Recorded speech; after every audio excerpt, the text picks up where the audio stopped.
Good morning, everybody. Give me a 1 if the mic sounds good and you can hear me clearly and all that good stuff. You longer time members, you know what I'm asking here. So hit that number 1, please. Pam, Hoover, Kyle, Trucking, Quote, Pulse, Kevin. All right, perfect. Well, very quickly, for those of you that watch us in the archive, first off, thank you. But to just be very transparent and upfront, if you want to have something to continue to watch in the archive, this is totally viewer supported. And the way to support the stream is code CLAY, all caps, with any of these prop firms I use, I recommend. I love Take Profit Trader. I believe them to be the king of the industry.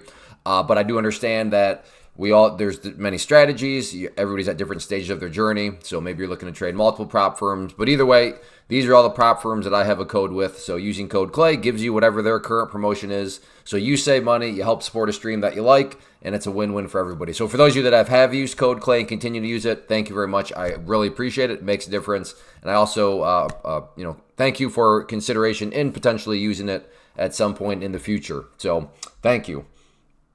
All right. Let's get this party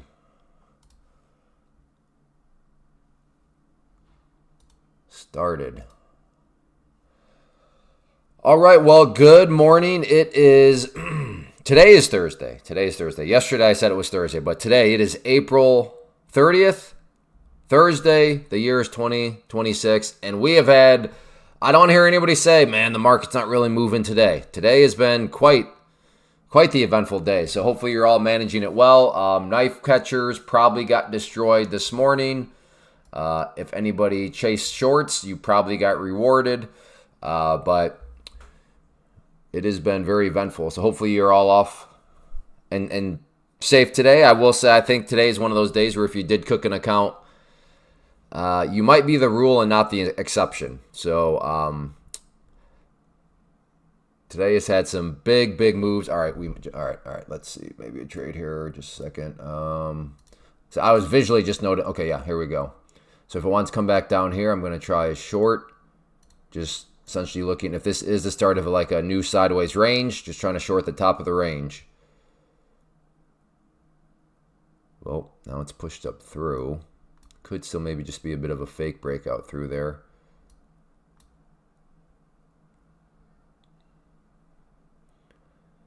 Red line, I am trying to get short, but hey, if this is the start of a breakout through this range, well then, there will be no trade for me.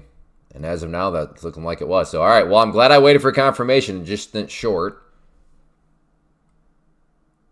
Yeah, last night I was not around. I did swing by and look at it before I went to bed, and I saw that, what was it, 10:30 p.m. Eastern, I think? And there was that huge dump. I think it was there was one big move last night, or maybe multiple ones, I guess, I don't know. But yeah, I do remember that one, seeing a huge red candle. And I was like, well, that was pretty interesting. All right, 303. Okay, I'm looking for a short right there.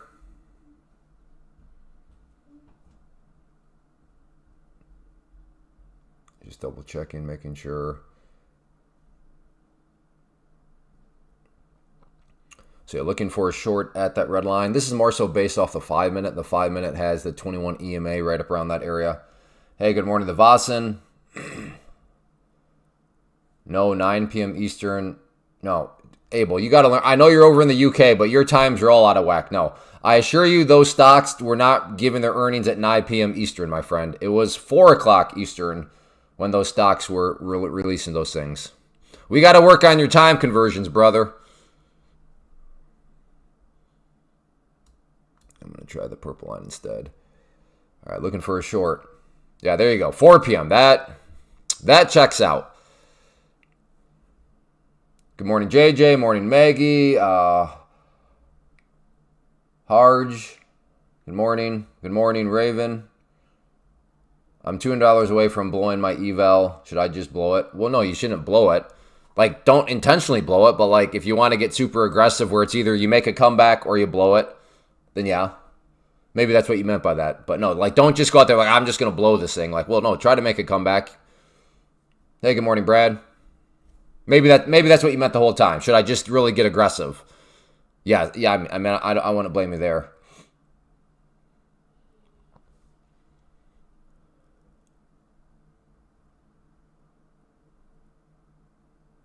Yeah, don't intentionally blow it. Morning is area. Oh, come on, get up there just a little bit further. So yesterday, if you're on yesterday's live stream, that was a doozy. That was it's been a while since I've had one of those.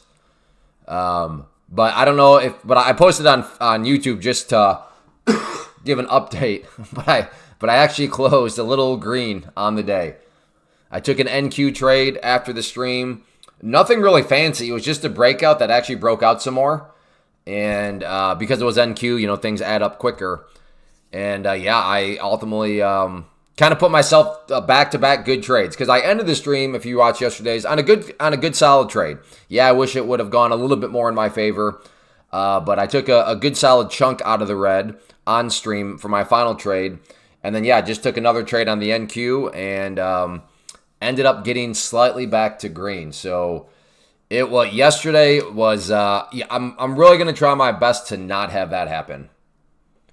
Hey, thank you, trucking. Hey Clay, I blew today like 5 accounts. Well, I mean, so you had some losing trades today, but I mean, how many payouts have you had though? So I mean, you're still overall net positive. I know. I'm not saying you shouldn't be upset about that. I'm glad you're upset. That tells me you're taking it seriously. But at the same time, I don't want to. I'll try to help you find some positive in it all. Okay, again, looking for a short at the red line.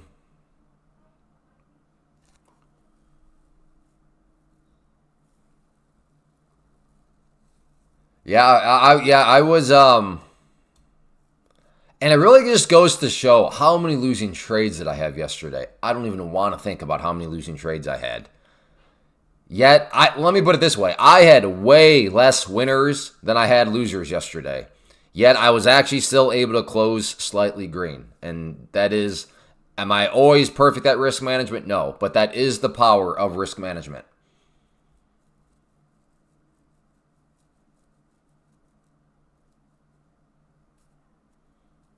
What time frame do you use? Well, this is the 2-minute, but I use multiple time frames. My main ones are the 2-minute and the 5-minute. It's currently stuck exactly at the 100 EMA on 1 minute. Oh, that's where it's stuck. I thought we were stuck at the Australian pivot point. My mistake. All right, at this point, I'm coming up here. This is putts around. It seems like it could very well just push right up through here. So. All right, here we go. Maybe kind of, sort of. That red line turns blue, I'm in. I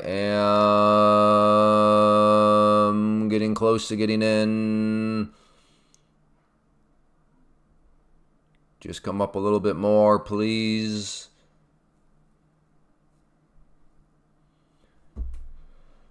Oh, it happens. All right, I have to come up to VWAP now. All right, well, I tried so close and then got a little bit of a pullback, which would have been just fine for my scalpy scalp. But yes, as Trade Base, ooh, I like that name. Trade Base Hit says it be like that. It does. Sometimes it be like that. Hey, good morning, Low Dots.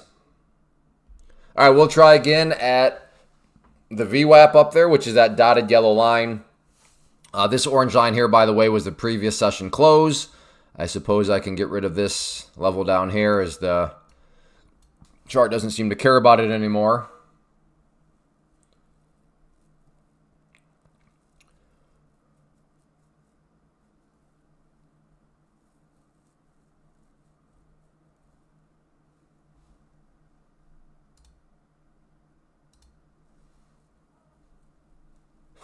I'm almost wondering if I want to short now, given it's behaving weak, and it's not, to me, this is not a surprise of where it's behaving weak.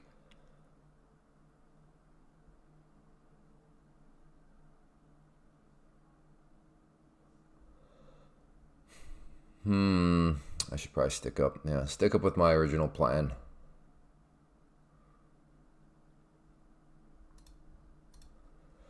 Okay, going to stick up there at VWAP for a short. I mean, the 5-minute is starting to look pretty ridiculous. No, nothing has to pull back. But, I mean, it seems like there might be like a pullback soon. Oh, goodness. Now, if it keeps doing what it's doing, I'm going to have losing trades because I'm still bearish biased. I don't really believe this bounce, or I don't believe it enough to go bullish on it. I think there will be some pullbacks along the way. But if this just V-shaped straight up with like basically zero pullbacks, and yeah, we are going to have some losing trades. Okay, I think I have to get short here now. It is just... Okay, I'll get short at the red line, and I can put my stop right here. All right, never mind. We'll stick with the VWAP now. Okay, come on.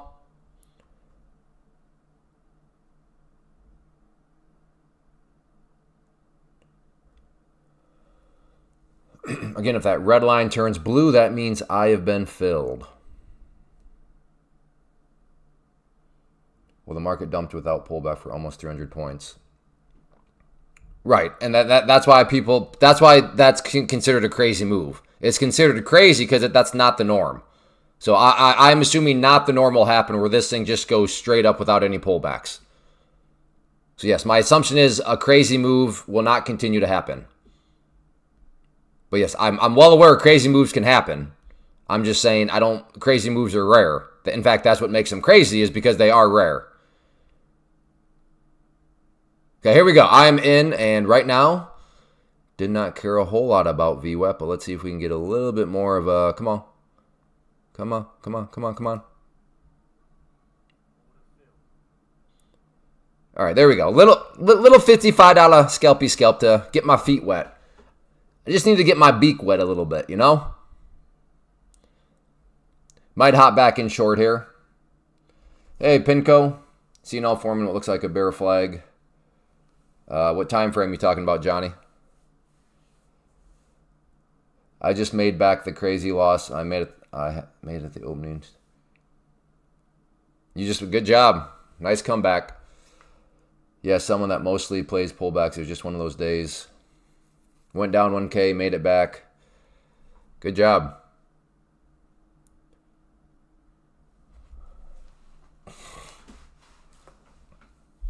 All right, next area. I mean,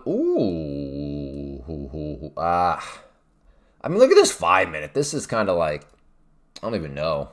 Look at this thing. I am waiting for the person that shows up and like, yeah, I got long here at 176. Trust me, bro. I'm waiting for that trust me, bro trade plan. But next area, potentially interested in a short up around, let's call it 405. We have both the 50 period simple moving average up here, that purple line, the 200 period simple moving average up here, that pink line. So we have potentially a little bit of a congestion point right there. Maybe I try to get a little piece of the action first here on the 2-minute via the 200 period. Hey, good morning. Morning, Johnny. I was kind of offended you didn't say morning first. I was waiting. I was like, uh-oh, I hope Johnny says good morning. If not, I'm offended. I am very easily offendable.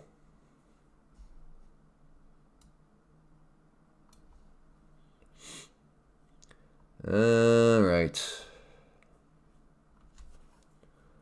I mean, I realize it. Why don't you just go long? You're right. Why didn't I just go long a long time ago? Just because I'm not...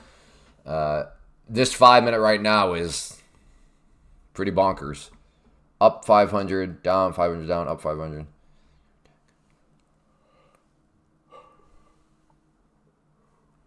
Mustafa, you're having quite the day. So where are you at right now? Are you up or down the 500?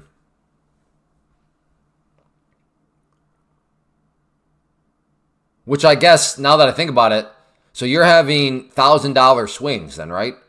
Because if you're up 500, then to down 500, $1,000 swing. Hey, Andy, thank you.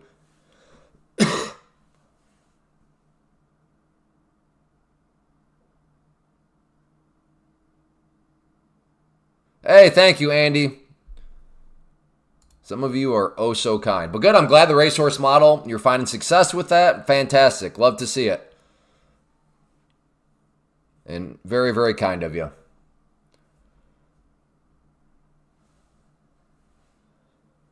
All right, I'm watching that 5-minute, and we're going to see if we can push up towards those. I guess I can lock my order, or I guess I can get my order up there right now.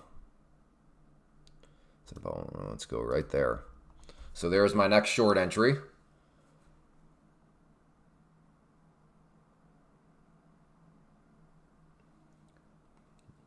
Am I trying to nail the top? Am I, do I think that that's where it's going to hit and then roll over and I'm aiming for 300 points? No. But do I think there will be at least enough of a pullback, even if it's just a healthy consolidation, that I can make some money from the short side? Yes. So just keep that in mind. You don't need to like nail the top in the sense of, oh, I nailed the top and nailed the reversal. No. A reversal is, you're very rarely ever going to nail a reversal. But if you're okay with just trying to get it right before it maybe does some sort of pullback, well, then there you go. You can still make money in pullbacks. You could grant the premise that it's a super bullish trend. It's a super bullish consolidation within that trend. But consolidation means there is some movement in the downwards direction, which you can still make money from. Now, are you going to make a killing? No, probably not, unless you go super aggressive size. But like, you don't have to nail like tops in the sense of the reversal to make money. Okay, here we go maybe. So on the 2-minute, I'm essentially looking to play a fake breakout of this 200 period simple moving average. But on the 5-minute, I'm actually getting short right at that clump. Good job, Franklin. I don't know what you're pointing at, Mostafa. You pointed a downwards finger. Oh, down. So you're down. You're down 500 right now. Those are some crazy swings, $1,000 swings at a time.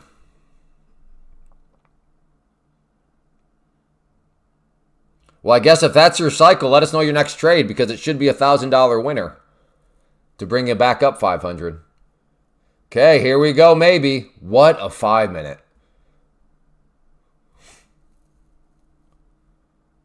We've had some impressive 5 minutes where it's like 8 or 9 green candles in a row. This one's only at working on number 5 in a row, but each candle has been so big. Okay, here we go. Maybe. Let's see what happens, brothers and sisters and furries.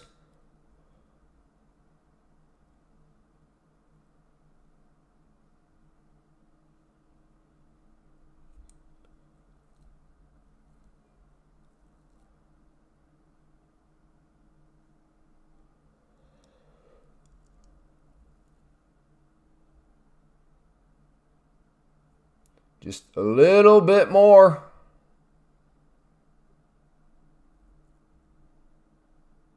All right. Come on.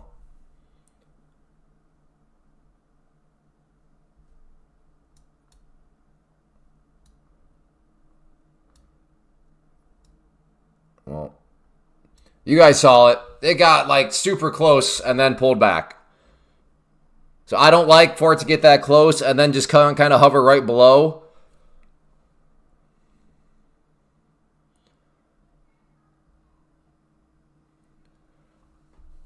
But if that 5 minute, oh God, I don't think I would have been hit, right? I was at what, 204 something? Yeah, it hit 204. I think in a quarter I was at 204 and 0.75. Dang. See, that is the problem. Why trading is so hard. Broad statements, I nailed that. You guys heard me say it. Broad statement wise, I think it could get rejected off that. Look at that. Right off those areas. So I was right. Notice I'm not making any money though, right? That's why trading is hard. Just because you make a broad statement observation, just because the broad statement observation happens, you cannot conclude, therefore I made money. No, because you have to get the nuance right. What nuance did I get wrong? The entry point. I was off by like 2 ticks. But that's all it takes to be right from a broad idea standpoint, but yet not make any money from it. So unfortunately for me, good learning lesson, good reminder, but at my expense. This is why for anybody here confused by why I'm such a stickler for actual numbers, that's exactly why. Because a broad statement person could say, look at me, I told you so. Well, yeah, but we don't know if you would have made any money from it because we don't know where that entry point was, where your stop loss was. So remember, and also just from a practicing standpoint, if that's how you're practicing, saying, okay, I think the price is going to go up to those moving averages and get rejected, and then you see that happen, and then you're like, oh man, that was a winning trade. I would have made money. Well, now you see, well, no, that's not very good practice. Hey, good morning, Miss G. Oh, that is irritating there.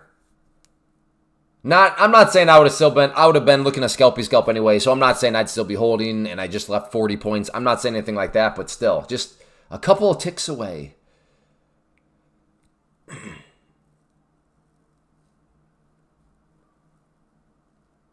Oh, I have no idea, reversion. You don't want my thoughts on that because I've never even spent a second giving that a thought. So I have no idea. You do not want my thoughts on that because I would literally just make it up right now. Hey, good morning, Alex. Thank you for asking though, but yeah, no idea. Why do you ask though? Out of my curiosity, why is that relevant, or how is that relevant to you? Is that just asking out of curiosity, or are you trying to take that information and do something with it?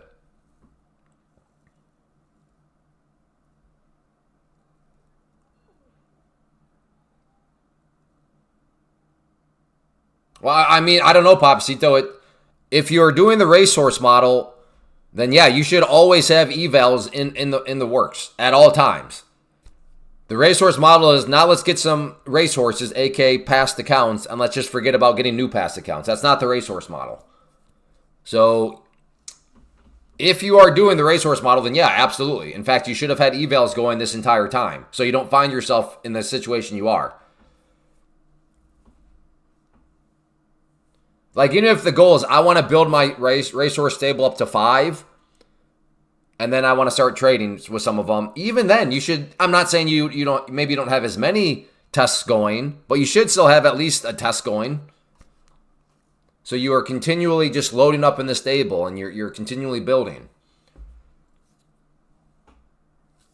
Now, sure, at some point, if you're up to, 30 racehorses, okay, maybe chill out on the evals. You're probably good there, but I don't think that's the case for most people, broadly speaking. Yeah, ABP always be passing.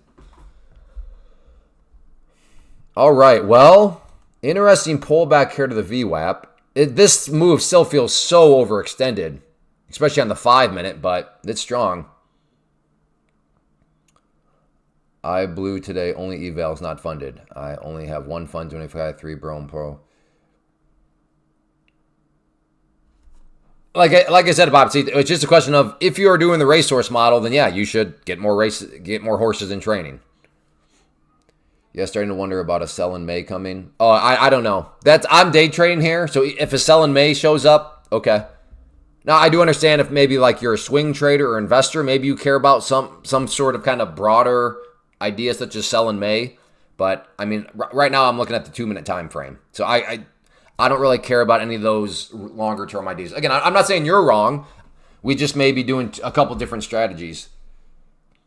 Now that I am green and make money for 2 months on my pro, I'm thinking copy trade too. But well, then don't do it. Just keep doing what you're doing. Oil is dumping. All right, if I pull this up, I better see dumping action, not like a little small green candle.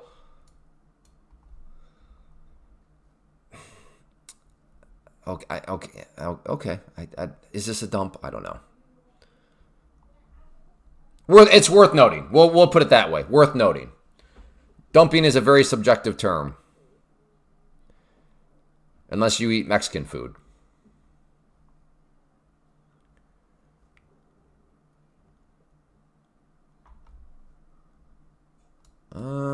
Might take a swing at it here, actually, as a back test, see if it wants to continue on with the trend. Now, if this recovers right back up, this will not be pleasant.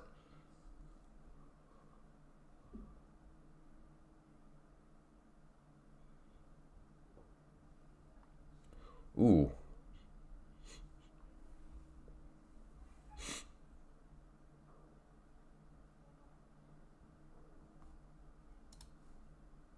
Ooh, Doxol. So I try a short here. Essentially playing the rejection of this 200 period, which So far, it's just produced some fake breakouts.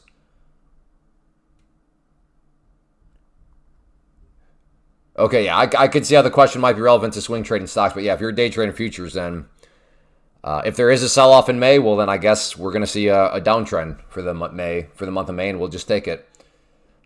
Hey, hey, Jay. I think Jay. I'm pretty sure Jay is Man Tools at this point. Man Tools. I miss that guy. I really do. Oh, there is. No, I'm curious. What's gold doing with all this? Yeah, gold, no thanks. That looks like a kind of choppy mess. That was indeed a wild day.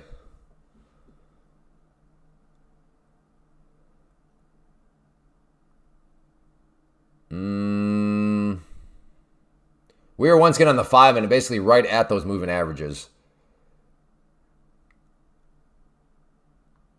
Okay, let's do this. Okay, let me do this. Let me do this.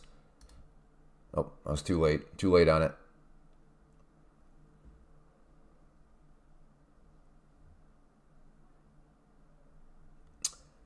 Shoot. Blue one account and green on a new one today. Yeah, we were talking about this earlier. Today was, if you were on the wrong side of some trades, there should be zero complaints about, man, the market didn't move a whole lot today. The market definitely moved.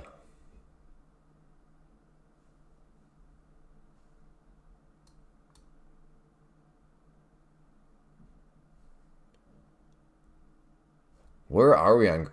1, 2, 3. 1, 2, 3, 4, 5, 6. Okay, we are working on green candle number 7. Morning, Bradley.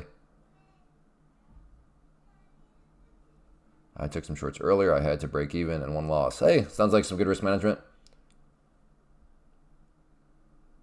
Yeah, Trader Alex, you can have up to 5. So the one thing with Take Profit Trader is I don't know about all, but a lot of prop firms in general allow for copy trading.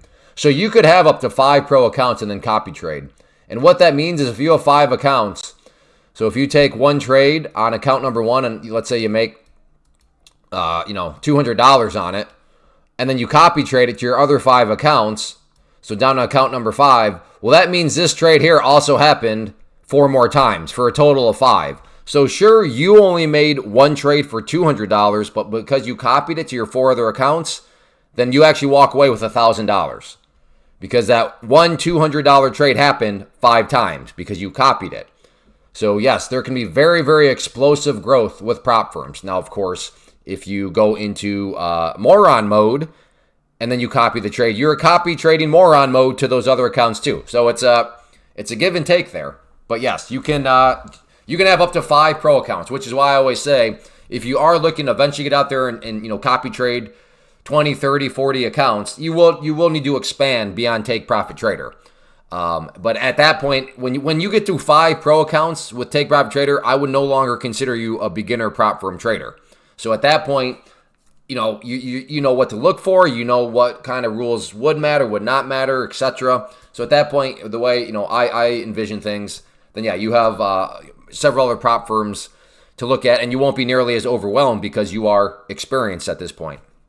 But yeah, beginners, my argument is paralysis by analysis is a very real thing, and that includes within prop firms. So just throw a beginner, be like, hey, there you go look at the 15 different prop firms out there. No, Take Profit Trader. Very, very clean set of rules, which from a beginner standpoint is where you want to be. But yes, you can have up to 5 accounts. So you don't have to just, I can't even remember. Trader Alex, you don't have to stop at just 1. You can have up to 5. Do you have a video on how to set up copy trading? No, with Tradeovate, it's very easy. If you just go up where your accounts are and click on the drop-down menu, there's some area that says group. And if you click on group, I think it's pretty intuitive at that point. Oh, no. Moron mode, 5 accounts.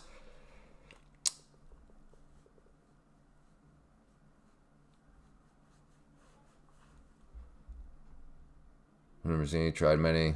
Yeah, I hear you, Ramu. All right, I'm interested in a long, potentially down at VWAP.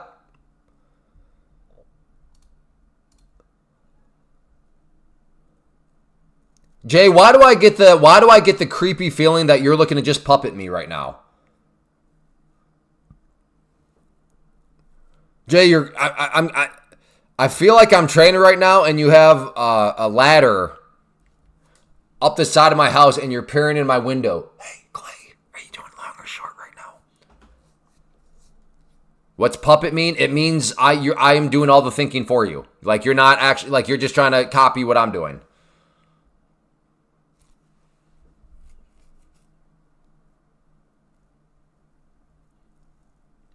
And the crazy thing about my analogy is right now I am in a windowless room, a glorified closet until we get our new house. Yet Jay is still like looking through the window, even though there is no window. All right, well. Hey, Cheryl.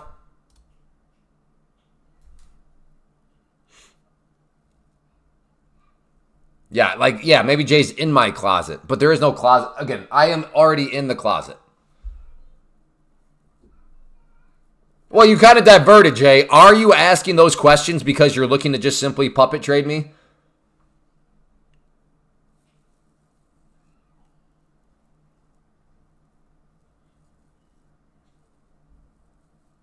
Okay.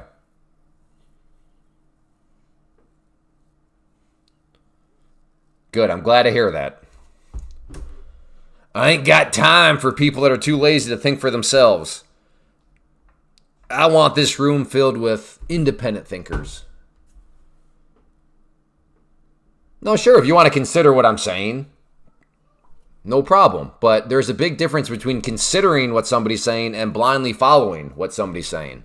I'll take the person that considers it, because that implies some independent thought on their part. So if all of you ladies, gentlemen, and furries out there are considerers, I like you.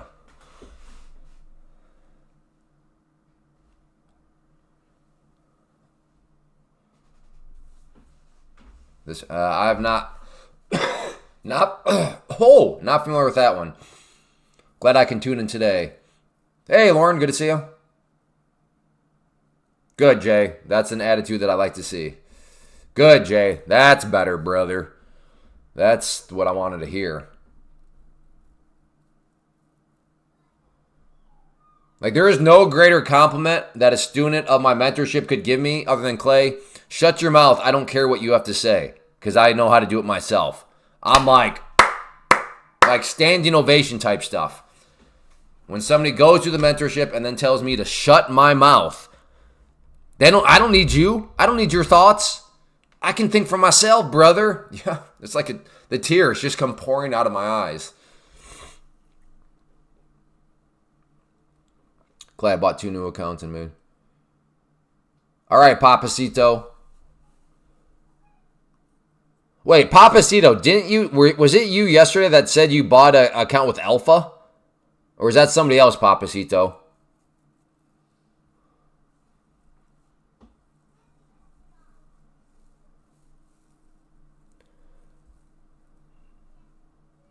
Well, we are now officially just kind of in a bit of a consolidation, which makes sense. This could not go green forever.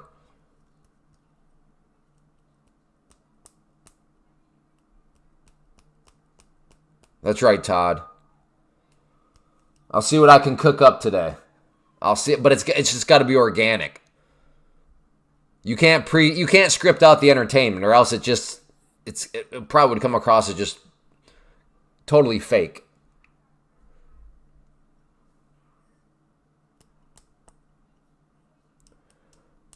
I'm still interested in a pullback around VWAP, but it's got to get down there. VWAP being that dotted yellow line. So we kind of we're just chilling right now. If you are enjoying, though, on that note, and you have not yet hit the like button, please hit the like button. It helps, makes a difference. It may not seem like you're doing a whole lot, but it does actually make a difference. So if you don't mind hitting that like button, that would be greatly appreciated. Good morning, Juan.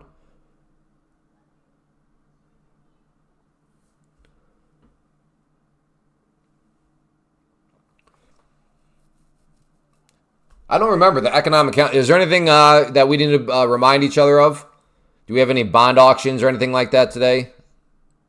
Yesterday, I know, was the Fed announcement and all that. It's actually Han. Okay, well, I'll do my best to remember that.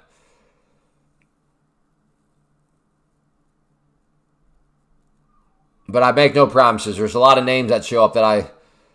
When your name is something else other than your name, and then you're like, well, you can just call me this. It's like, okay, well, I'll see if my memory is that good. But I'll do my best, Han. Isn't Han Solo from Harry Potter?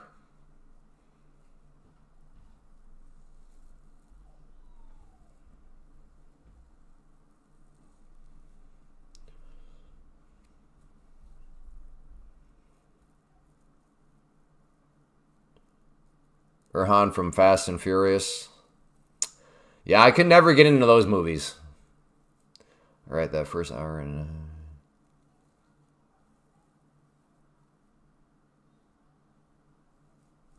Oh, see, that's interesting. I love the New York openings, but not Pinko's cup of tea. Fair enough.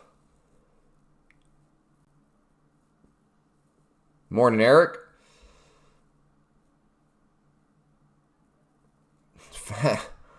Fast and Furious was the best franchise? Yeah, maybe if I hadn't hit puberty yet. I mean, I'll concede. If you have not yet hit puberty, then yeah, Fast and Furious was the best franchise. There we go. I'll concede under that context. If we're in the category of have not hit puberty, then yes, Fast and Furious maybe is the best franchise.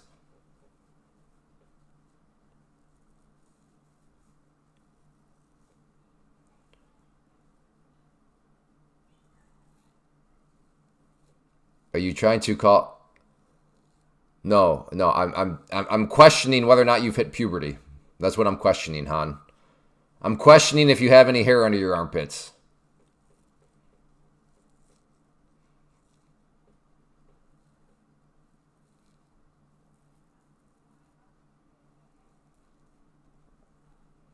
Transformers 1 of 4. What are we talking about? Okay. Like I said, Transformer, it's fine. But you're going to have to try harder. When you have Indiana Jones, Lord of the Rings, you're going to have to try harder. We differ. I miss that guy. I'm actually trying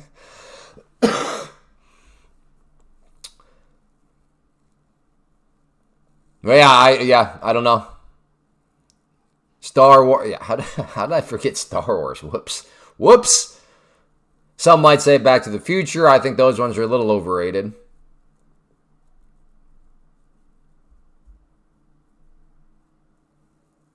Yeah, agreed, Kyle. I'm just saying pure action category. Okay.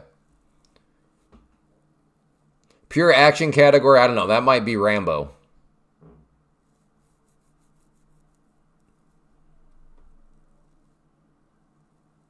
Hey, good morning, Eddie. CJ, how am I not supposed to take that as you wanting to copy trade me? Clay, are you getting into a short at all? Clay, are you going to get short? Hey, Clay. Hey, brother, are you going to get short? Are you?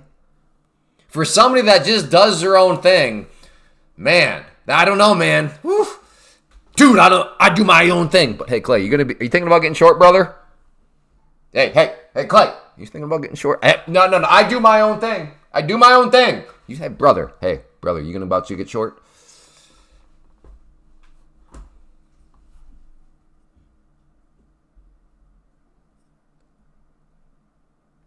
Oh, you're already in? Let's see. Oh, you did say that. Wait, are you trading ES? Okay. Well, you did say that. That's fair. You did say that. I missed it.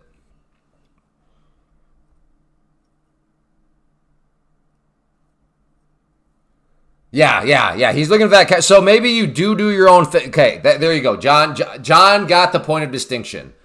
I will concede you do your own thing, but I don't think you're very confident in what you do. Hence John's point of you're looking for that extra confirmation. So there you go. John is winning the day so far.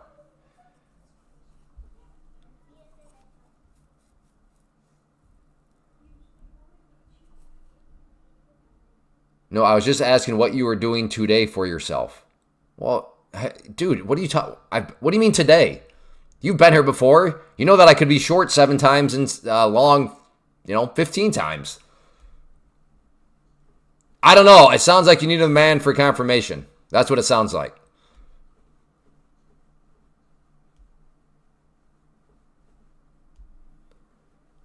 And I don't understand. What are you doing for today? I'm doing. I don't, dude. I'm a trader, man. I'm worse than a politician. 1 minute I could be bearish, the next second I could be bullish. Yeah, I know for right. No, okay. You're like my kids. We tell them to do something, they're like, yeah, I know. It's like, well, no, you literally do not know. Because if you did know, you would be doing it.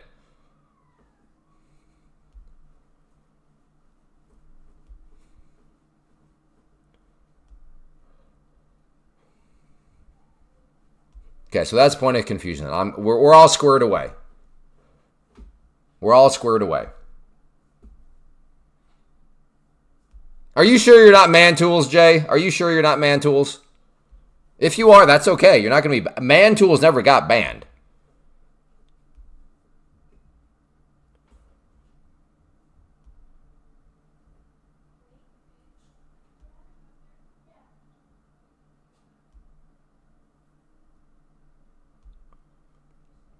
Well, I would submit this to you, Jay. If you have been in this game for over a decade and you are profitable, then just do what you've been doing. Why? What do you need to learn? Do what you've been doing. That's impressive. If it ain't broke, don't fix it.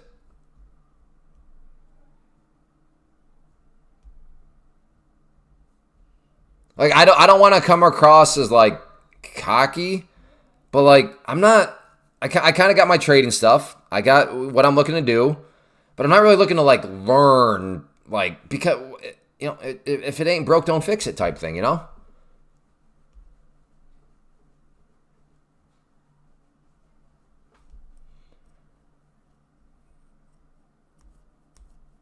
Like, I know the attitude is always be learning, but that just means like in life, right? If you know how to hammer a nail into a piece of wood, do you really have to keep on learning how to do it? I don't know. Like, if you have a really good way of doing it, I don't know.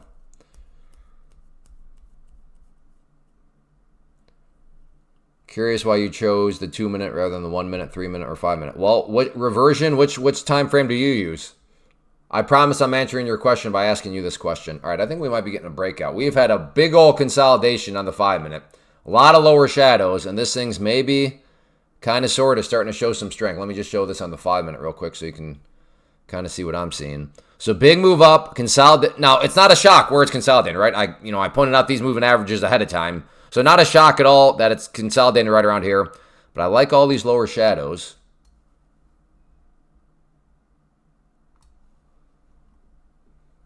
Five minute. Okay, well, why do you use the 5 minute reversion to the mean? I don't want to speak for you, but here's my guess on why you use the 5 minute. And correct me if I'm wrong. My guess, you'd say, well, Clay, I use the 5 minute because it best helps me implement my strategy. Is that a fair answer?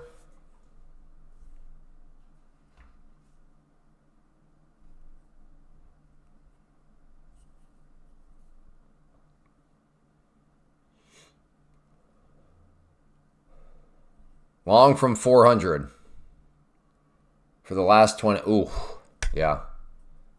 Yes. Okay. Cool. Well, that is my answer on why I use the 2 minute. Makes sense? Do you see how I kind of answered your question in a roundabout way on why I use the 2 minute versus those other ones? Makes sense? All right, Skin. Look at that. 3 numbers. Love to see it, brother. That's a man with some courage. Although he needs this thing to come up quite a bit more before he gets filled, but like to see the trade plan mapped out ahead of time. That's a man with courage. That a boy, Captain Crunch. That's what I like to hear out of you. Oh, dude. I feel like such a jerk. I forgot to keep asking you. Well, that's good. So you offered and you got the offer accepted. Congrats, man. Man, I'm a jerk. Sorry, I apologize for forgetting about that. I'm not going to play it off. I totally forgot. I totally forgot that when I saw double A, my brain forgot that that was the guy that was going through the house buying process. But yes. If you have a loan, the pile of paperwork for mortgage is not small. It takes a good chunk out of the rainforest.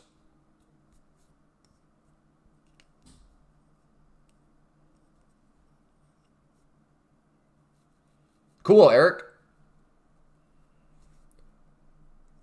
Closing next month. So did he come down at all, or did you just accept, pay whatever the price was? I can't remember the exact details. I remember you thinking he should have come down a little bit more.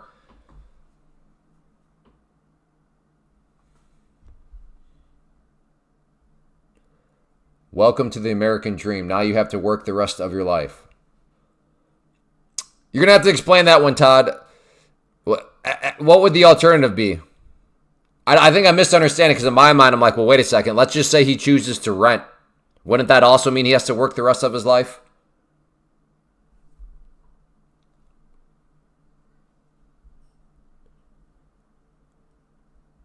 No, it wasn't. It wasn't defeat. I know what you mean, but in the big picture of things, at the end of the day, life is not totally about the spreadsheet. Some of the land I bought here in Iowa, I definitely overpaid for, but I needed it because we were buying 2 chunks of land at once, so that was quite the juggling act. And the one guy, I think he knew that that he had the upper hand in negotiations, but at the end of the day, did I overpay? I did. But like, is life totally all about a spreadsheet? It's not. So like, oh well. So don't get too hung up in the spreadsheet. No, I'm not saying you just throw the spreadsheet aside and just go wreck. I'm just saying there is that point where it's like, okay, does this perfectly max out the spreadsheet? It doesn't. But is it okay if I just go a little bit more? And yeah.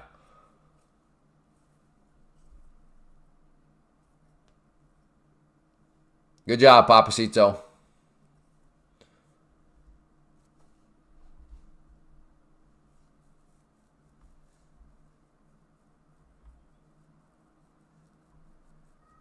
Well, right, Todd, but I don't understand what you're saying, though. You're saying, welcome to the American dream, a.k.a. he's now a owner of a home. Now you have to work the rest of your life. I'm like, well, yes, but if you rent, you definitely have to work the rest of your life because you always have rent to pay. Now, granted, you can never own a home.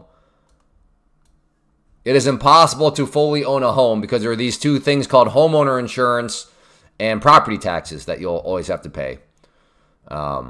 So there is no way around like not. Well, I kind of got around it. Like I was like, okay, how cool would it be where I literally do not have to work and my house still gets paid for? So I actually got around that because some of my land has farmland, and that was always the key. Like I was like, no, I wanna truly own my home. Like I want to seriously be able to lay in bed and not do anything, yet my home will still get paid for it, even if it's just property taxes and insurance.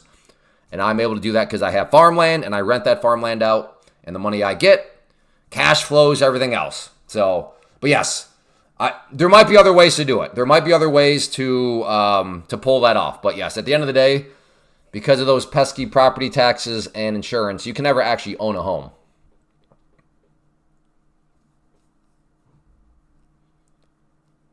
Hey, Alexis. Nonprofit irrevocable trust.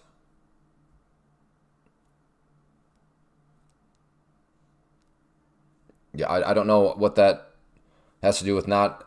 So that gets you out of having to pay property taxes and homeowner insurance? How much is land going for? I don't know. I've not looked. I bought the property a few years ago now. Because even after I bought it, it still took us like, I think a little over a year to move out here, and we've been here for going on 2 years pretty soon. So I don't know. Hey, good morning, Cody. Hey, Timbo.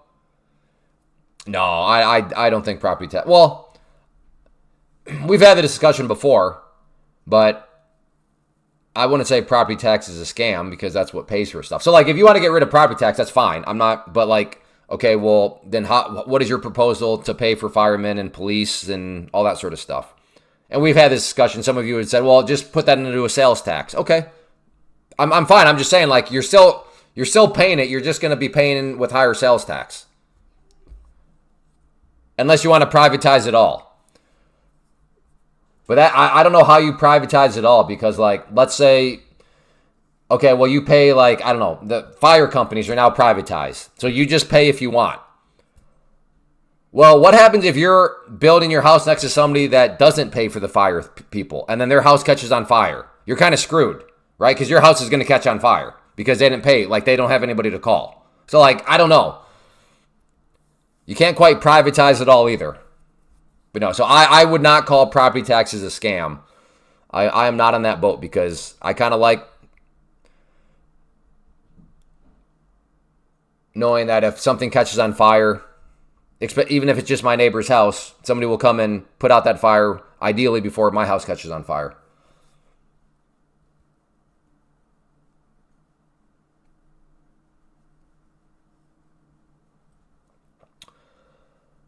All right. Maybe we get more of a pullback here. I didn't really trust a whole lot of this breakout. And I'm glad I didn't trust it, as it's now pulling back. But I will be interested in still at VWAP. Believe it or not, I have been watching VWAP. I've been patient with VWAP. And I will probably buy at VWAP after all this patience, and it'll just dump right through. I think your tax rate should be locked in when you buy. Well, I mean, yeah, but they don't. I've never been, and I've lived in Missouri, Michigan, and now Iowa. Nobody just jacks up your property tax rates. Like, the only time a property tax rate gets jacked up is when you sell, and then, like, the new buyer, because the house gets assessed, and now the property tax is based off of that, a new assessment. But, like, property taxes do go up, but, like, they go up, maybe like $20-$30, I don't even know what it is, but it's not like all of a sudden it's not like one year you owe $1,000 for property tax, and the next year you owe $1,800 per year. Like, in fact, that's why a lot of people don't want to sell, because they have their property taxes locked in at what their house was assessed for 30 years ago.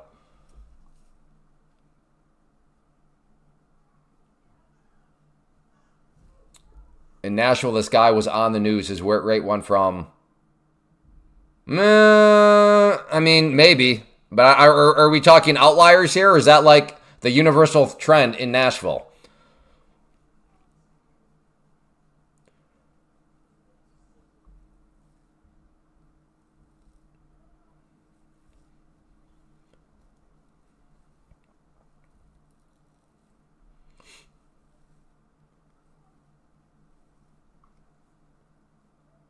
Well, we're not talking about slow Mara. You just jumped categories on us. We're talking Well, I thought we were talking residential real estate, and you jumped categories into commercial real estate, which I don't really know a whole lot about, but that is definitely a different category.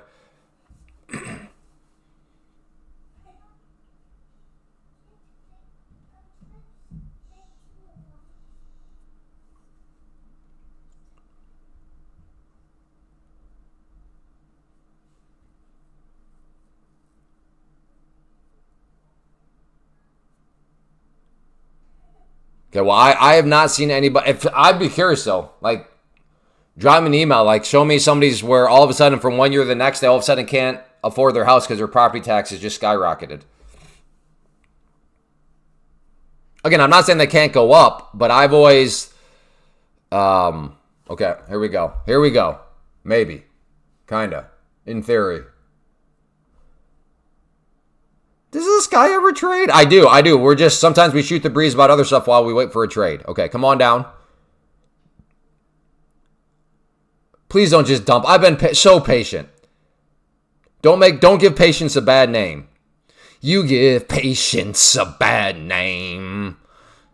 You broke my heart. I waited all day. Then you crashed down and wrecked me. You give patience a bad name.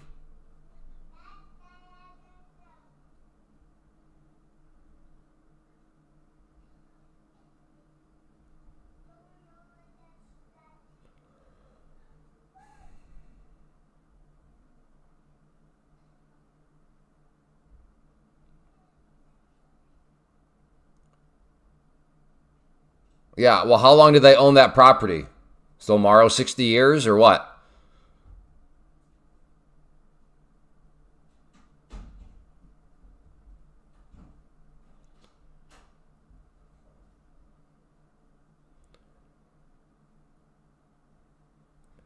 I don't know. Yeah. It's about to dump. All right, you better get in, Cody. Cody's probably short.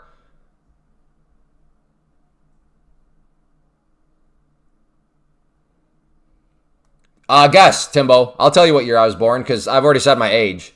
So I'm curious, Timbo. What year?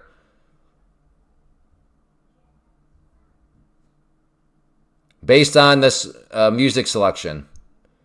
I think you're going to be wrong, though, because I think what I sang is older. You dense. I'm not asking you who probably remember my age. I'm asking Timbo. No, I was not born in 1944. No. Was not born in 19... Maggie, that's mean. That hurts my feelings, Maggie. You think I was born in 1944?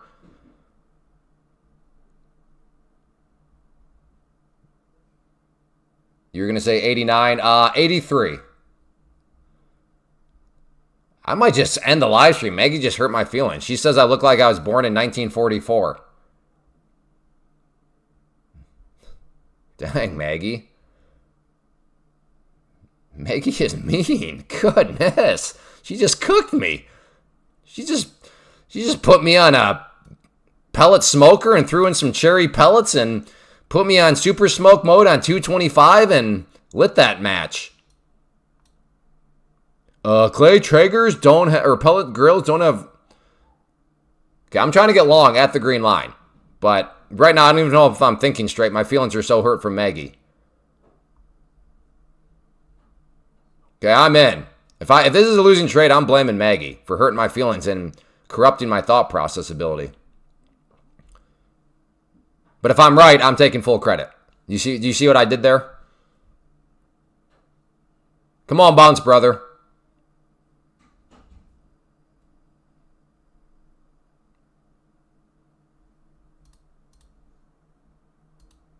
Okay, took one out.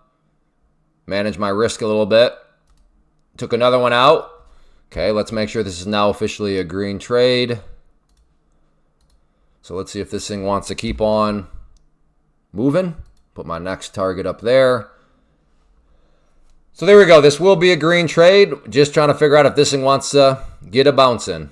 Yes, I'm very tight with the stop, but like I said, I want to just make sure this is a green trade. So if that means I have to have an extra tight stop, that's a worthwhile trade-off to me.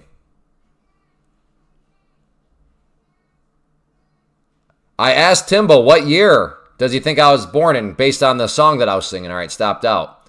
And Maggie said she thinks I look like I was born in 1944. So she thinks I look like, I don't know, who can do the math on that? It's crazy.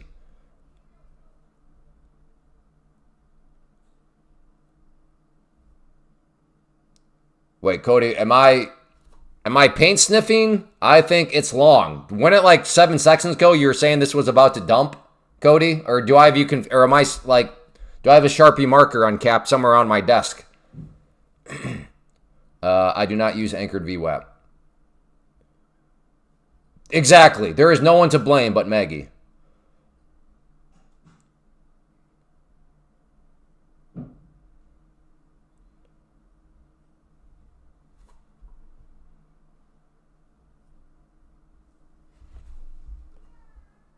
Maggie's always been so nice to me. That was crazy.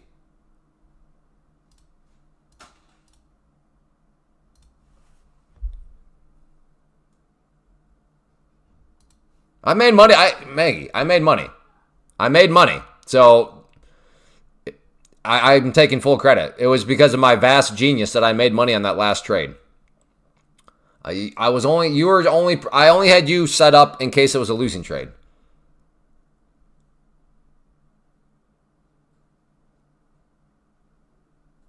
Oh, okay. So you were... Ooh, Doc Soul. I might have to hop in here long again. Another little hammer forming down here at VWAP.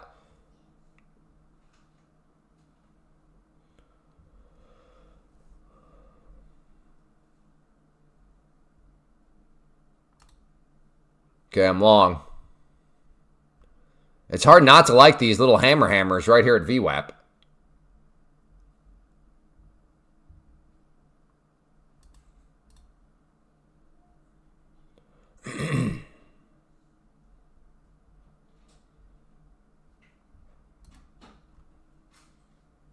Come on, VWAP. Bounce like you've bounced before. Right here. Provided a nice bounce. Right there, a nice bounce. Just waiting to see. Can we get another nice bounce again? No guarantees, but that's my thinking at least. I don't think it's too demented.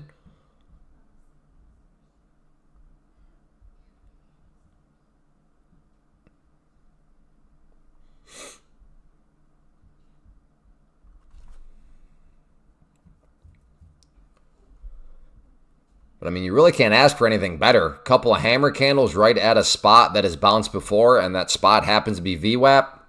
Again, does not guarantee a bounce, but I think there's logic behind all this. Obviously, if this trade does not work out, I'll wait for somebody to show up in hindsight and tell me exactly why it didn't work out, but yeah.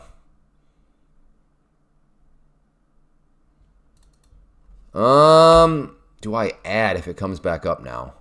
I think I might have to because that would be an amazing looking candle. Uh-oh. Well, you couple little hammers, you led me astray.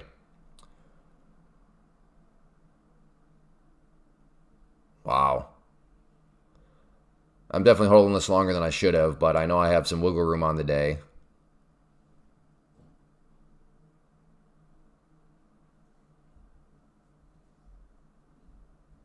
Come on. Keep bouncing. Keep bouncing. Keep bouncing.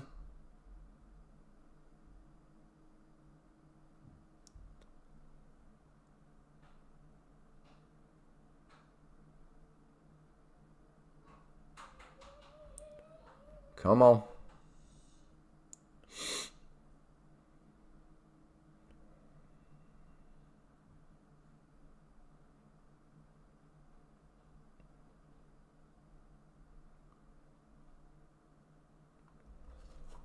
See if she wants... Clay, I noticed you hardly ever average... Dude, were you not on the stream yesterday? Do you know how many times I added to trades yesterday? A lot.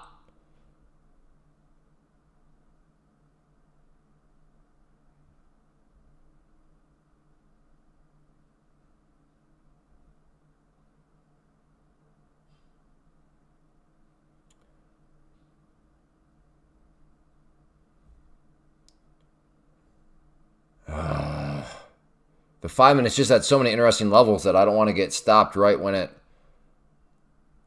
Yeah, I know. I missed the the Norwegian one. The Viking tread line.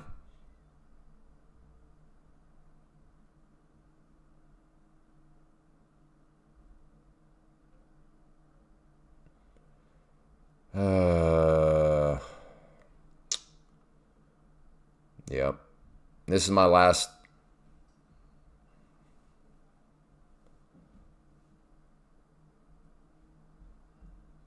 My last chance.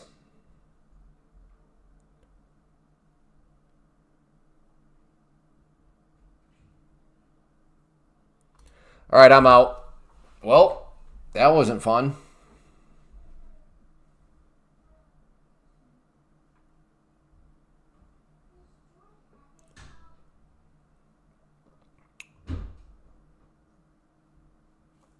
If it bounces here, that'll be embarrassing. Oh, come.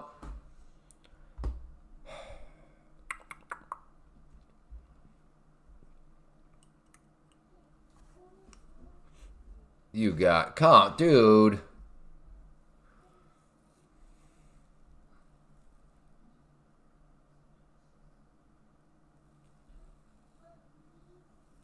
Yeah, that, like I said, I'll take that trade. I mean, I think we've already had some trades this week.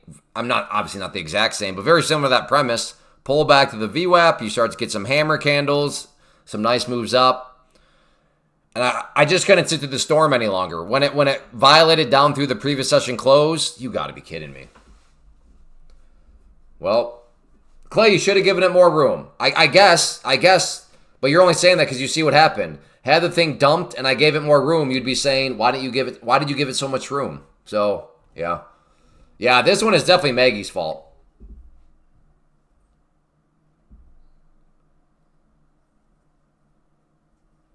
Well,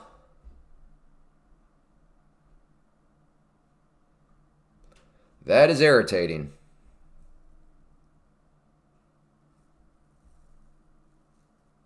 Hey, baller. Good to see ya.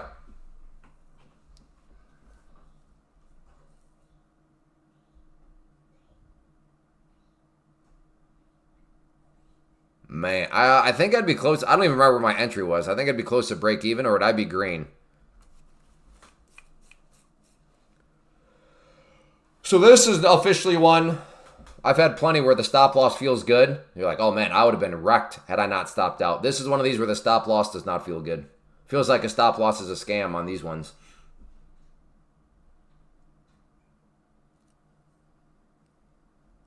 Hey, Goose, good to see ya. Good morning, Barrow.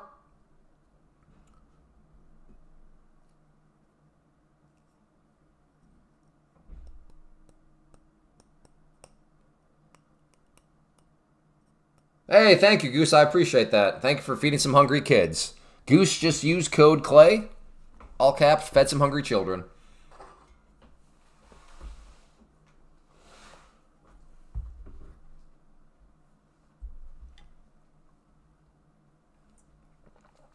Well, yeah, that's not a good look.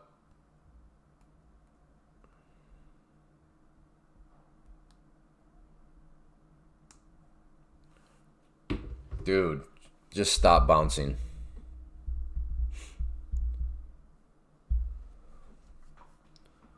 Clay, am I looking forward to this weekend? Oh, I'm always looking forward to the weekend.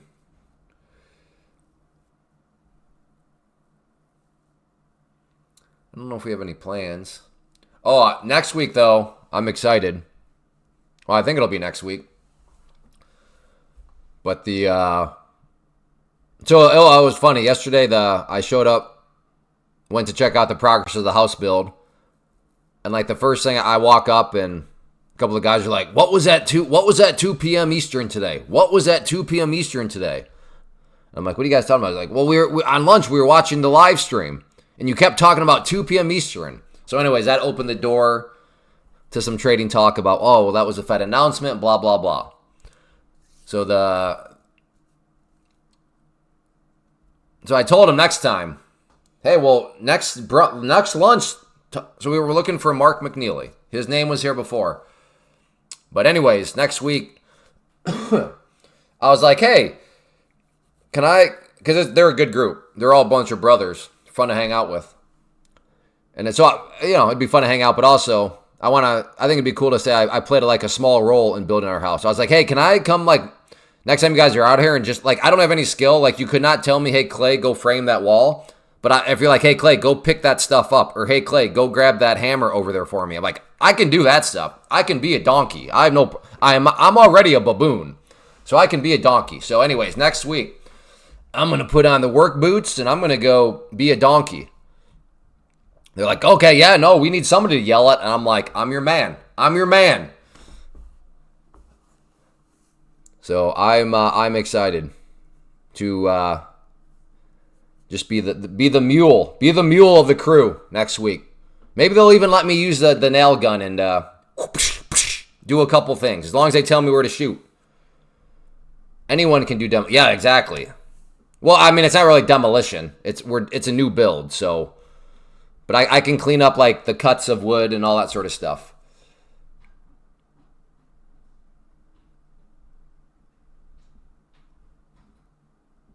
Jay Haas, yeah, that's a bad look, man. Your ego's too big. You think you're like you think you're above certain work, Jay Haas? Not a good look, brother.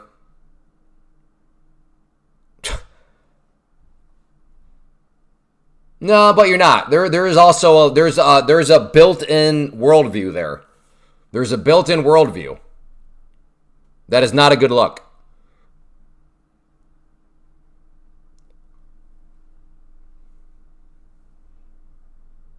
Don't forget your hard hat. My head is so hard already. Like, if they were like, go get that hammer, I'd be like, you don't need a hammer. Just grab the back of my head and you can just use my forehead to pound in that nail.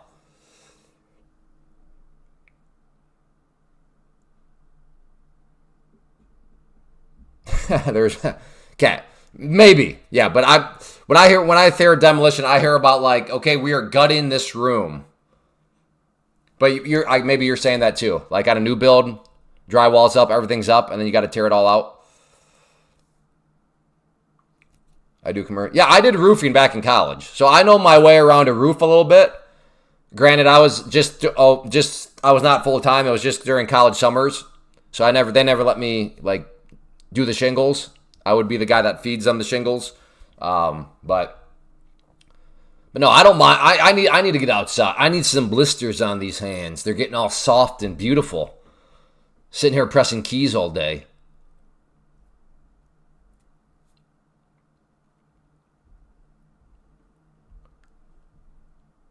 Yeah, Trader Joe. Take Profit Trader. What is your proof that they want you to succeed? Well, they have a live program that is like not just a gimmick live, where they will send you to the live market.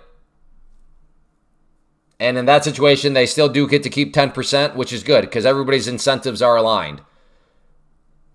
They do want you to succeed. They want you to become an absolute baller in your live Pro Plus account so that they get to keep 10% of your ballerness. Oh, that's a good one. I see what you did there. Or at least I think that was a pun. You got to be kidding me. Are you seriously still bouncing? If you're just arriving, as much of it pains me, I went long here and I stopped out. I might have stopped out at the bottom. That orange line, the previous session closed, was my line in the sand. And as I saw it creep down below, I mean, at some place, you just got to wave the white flag. And I waved the white flag basically right at the bottom. So, yeah I'm having one of those days.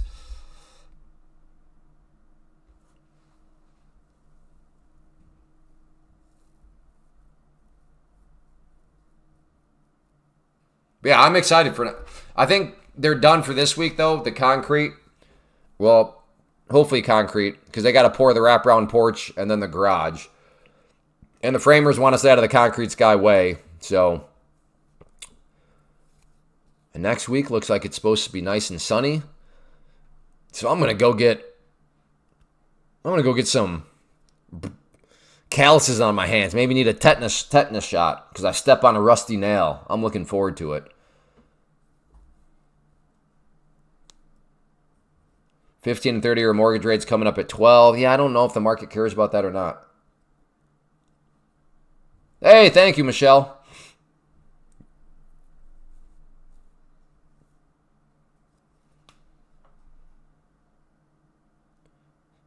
Sweat equity? No, I don't think. Yeah, I thought that seemed maybe a little awkward on my part. Hey, if I help you out, can I save a little bit? Like, can I build a little sweat equity in this thing? I'm like, no, I don't know. That seemed a little cheesy.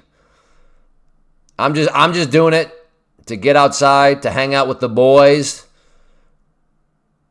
And I do think it would be a little cool to say I played a small little role in building our house.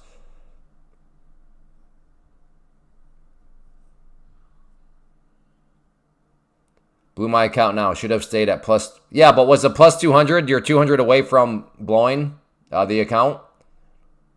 I cannot stand when my customers do that. Oh, really? Yeah, to me that seemed like, because let's be real. Like, the role I'm doing is probably worth $10 an hour, if that. So it's like, oh, dude, like, what are you asking about? Like, building a house involves, well, I mean, you can't even build a house for under 6 digits. Like, this is a 6-digit process. Even if I were to pay you $10 an hour and you were here for 8 hours in a day, are you really are you trying to squabble over $80?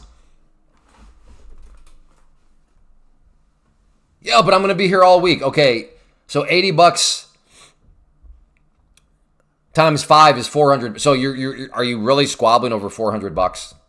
I mean, I guess I could be like, yeah, man, that's like 4 prop accounts.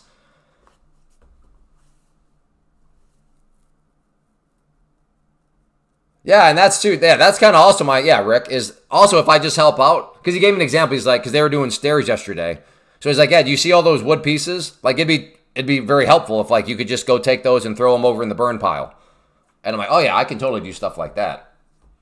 So yes, exactly, Rick. Just every little bit speeds it up even more.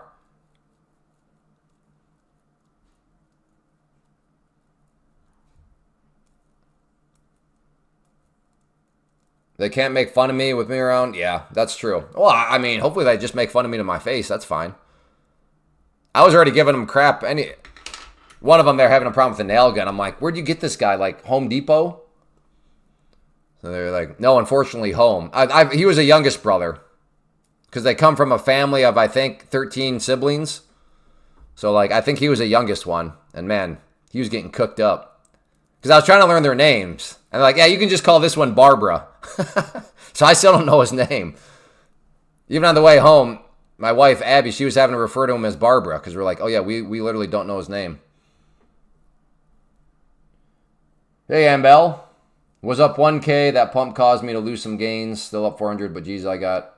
Yeah, I used to be doing a little bit better too until the last trade. I didn't miss your... Would you mind copy and pasting it, Goose? And I'll keep my eye open for it. Amish would have been done before dinner. Yeah, I mean, I've heard mixed reviews on the Amish when it comes to building stuff. I think sometimes it's like, oh, Amish automatically equal quality. And I've heard some... I don't quite live in Amish country, but I live pretty close to where their Amish would be a choice. And I don't know if it's quite that simplistic. But these guys built our pole barn, which was kind of like a test phase, and it went well. Yeah, sure. I already emailed you all the information to get those codes, Ambe Lamp. Yeah, so you're good to go. Except it was not. It was 5 funded and 2 eval is what I sent you over. So yeah, you're good to go. Should be all your information is in your email.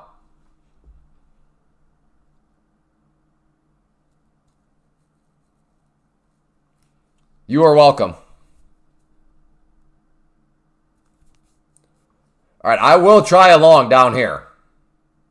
You know what it just dawned on me too? The extra salt in the wound of that trade was I waited for VWAP for 1, 2, 3, 4, 5, 6, 7, 8, 9, 10, 11, 12, 13, 14, for about 28 minutes. So almost 30 minutes of patience. I waited for that trade, and it just did that. I heard if you're losing accounts on one trade or one day, you're gambling, not trading. How do you work that out of the prop firm, one trade accounts? Well, I mean, I don't know if I necessarily agree with that. Because as I've explained, I look at prop firms, I look at each account as a trade itself. And then the stop loss associated with that trade, right? Any trade you take with your real money, assume it's a responsible trade, will have a stop loss associated, right? And you know, okay, if I'm wrong in this trade and I get stopped out, it is going to cost me $300 from my account. So that is actually the cost of your trade, is whatever you're actually risking. So with a prop firm, and the way I look at it, I just look at each account as a trade. What is the stop loss associated with that trade? AK, if the trade goes wrong, AK, I blow up the account, how much actually comes out of my pocket? Well, with the 50K, for example, at Take Prop Trader, $102. So it's like, okay, my actual risk is $102. So if for some reason you want to get aggressive on something, ultimately your risk is $102. And I realize money does not grow on trees, so I'm not saying that. But if you cannot risk $102 on a trade, then you have other things in your personal finances you need to focus on.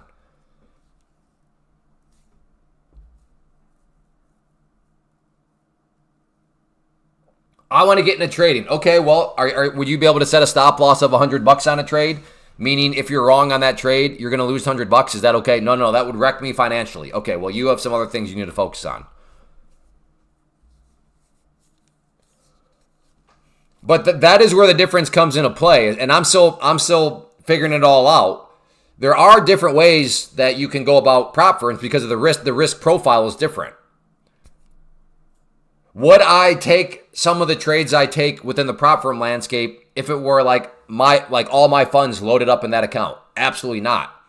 But that's not the case. The case is ultimately my risk is whatever the account was.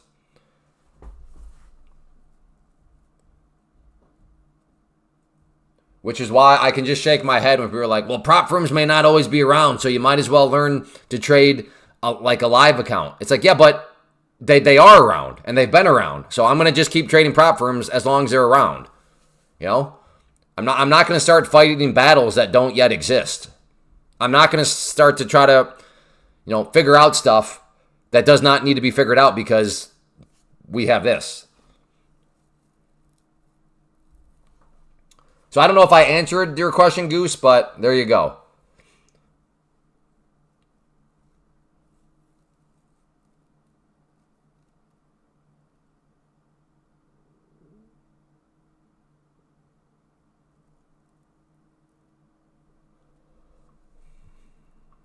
I should note there is a big difference between just massive size and then just randomly throwing it in. Like, okay, yeah, big size. I just want the dopamine spike. Let's just get in.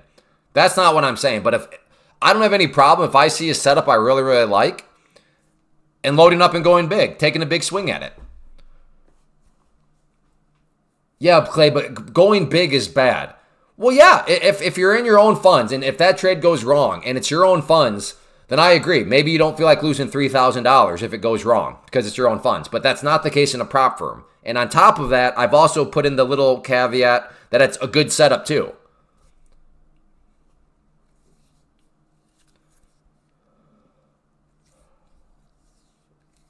And that, I mean, big isn't always better. That's true too. But it's a lot easier to go big and take a big swing if you have a setup that you really like. Yeah, that's true too, Willie. Prop firms have been around a little bit longer than people think anyway, so that's fair too. Some people talk like these things are about to, be gone. But that exists no matter where you're at, right? If you've been around, and this could be this could be any asset, but right? So the way I always remembered it, because I got started, was in the world of penny stocks. This thing's a piece of garbage, it's going down. And then for whatever reason, it goes up 100%.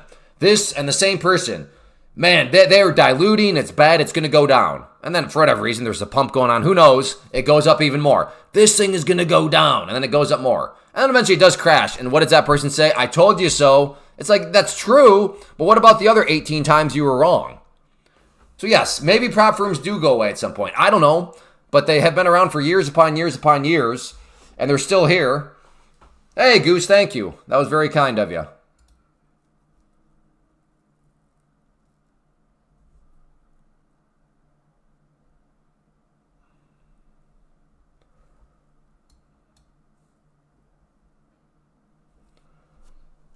Yeah, I thought I read somewhere Michael Burry is getting destroyed. Like, he doesn't even have a hedge fund anymore or something. That I don't know if that might have been satire I was looking at. But somebody fill me in if you know anything. Like, he no longer has his hedge fund and now he has like a subscription service or something. Yeah, that was me. I was the muffler guy.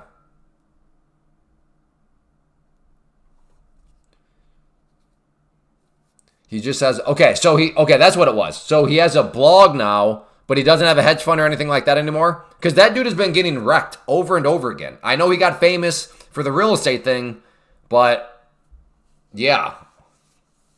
Yeah, he shut it down. Okay, yeah.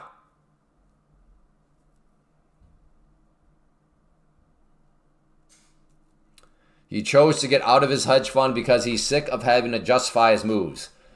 I don't know. Is that the reason, or is it because he keeps getting steamrolled on stuff?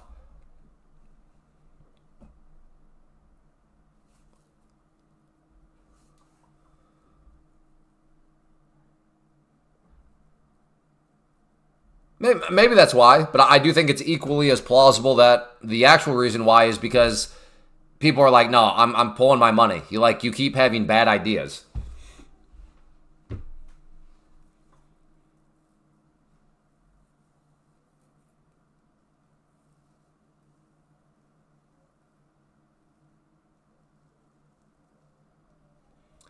He got steamrolled on the real estate play for almost 5 years.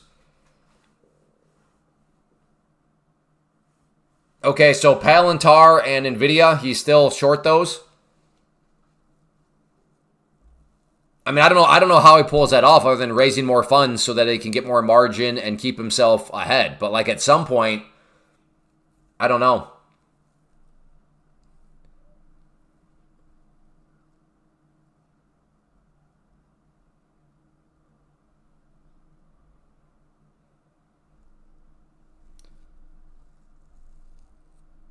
He might have exited. Yeah, I don't know. But what Ty was saying, which is fair, it's like, well, you can't expect someone to nail the top. Sometimes you got to sit through a storm. Sometimes you got to get steamrolled a little bit before it works out. So that's why I was asking, well, is he doing that right now with Nvidia and Palantir? Because I don't know. I mean, those things have gone up so much. Like, how do you weather that storm? Real estate's a little different. Real estate doesn't necessarily go up, 300% in a week,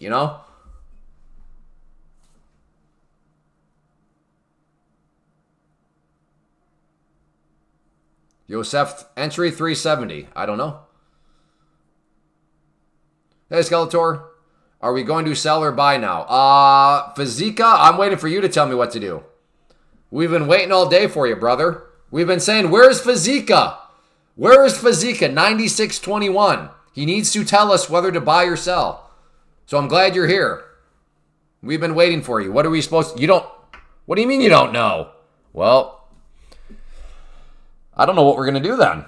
If you don't know, then I definitely don't know. I'm just a baboon.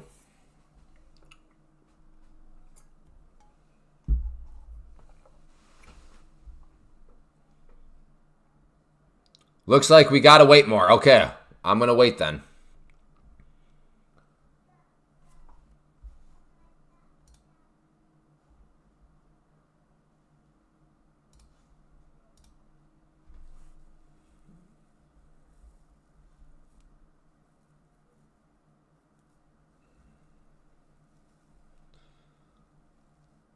Nvidia is stall on bottom. Maybe later we sell. Well, yeah, we're not looking at Nvidia right now. We're looking at futures. And specifically, we're looking at the MNQ right now.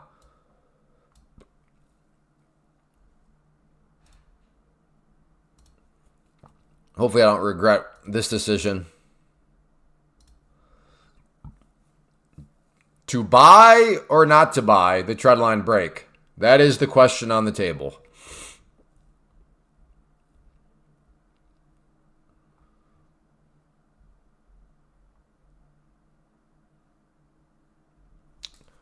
Or to short it on the rejection. I'm going to go for a short here on the rejection. The red line turns blue, I'm in. Let's see if it rejects off of the trend line.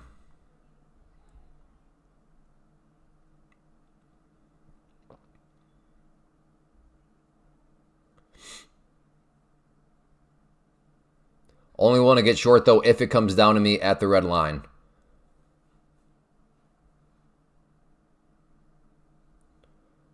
So if this is a genuine breakout, well, then hopefully it just goes right now. What I don't want to see is for it to come down, fill me, and then be a genuine breakout. That would be not fun.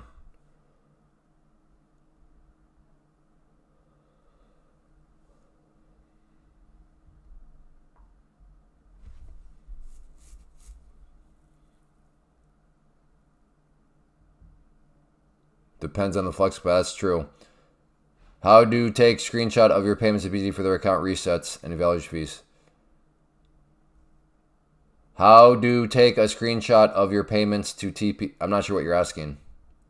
All right, looking like a... How do you take a screenshot? That's just like a separate thing. Like snipping tool? I think snipping tool comes with... I don't think that's what you're asking, though.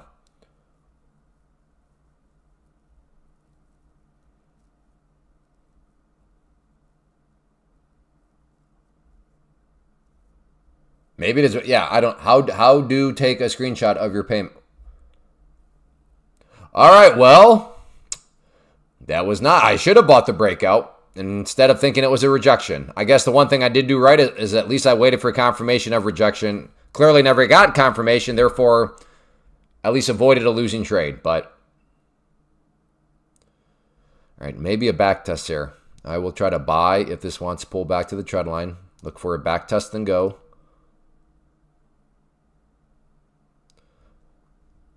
The classic broke. Will it come down and back test and go?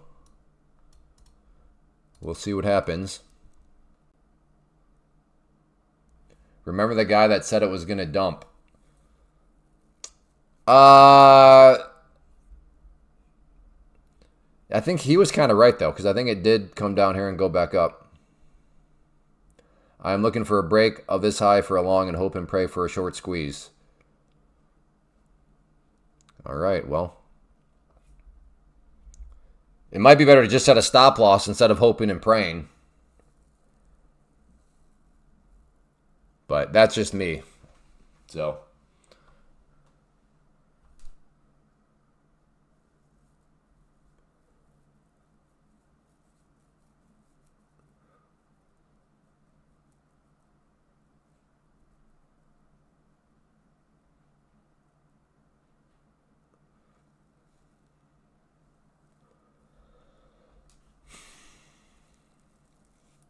Ooh, the hope and pray indicator. Interesting.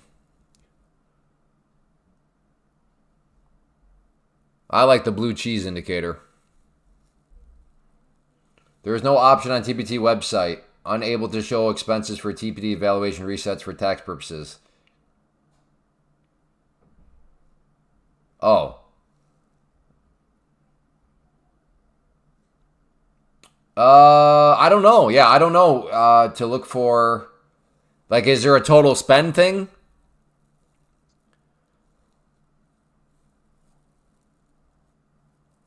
You might just have to use credit card statements or however you paid. Okay, here we go, maybe. Looking for the back test. Come on, come down a little bit more to that trend line. Tap it.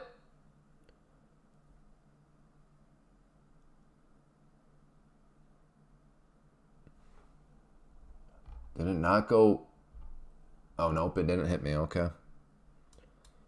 Well, actually, that trend line is a little bit lower down now. Okay, see if we can try it again. Okay, I got 3. How did I only get 3?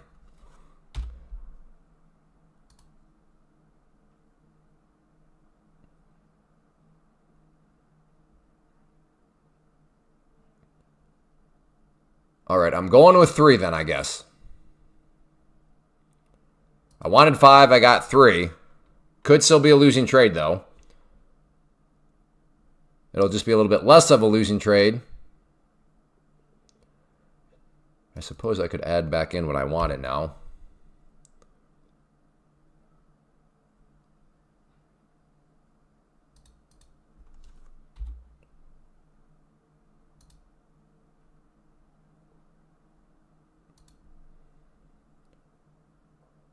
Come on. Push up. Push up. Hit me. Hit me. Thank you, brother. Doggone it. Like I said, I should still have 3 right now. But because I only got a partial fill, I have 1 left. Today's been annoying.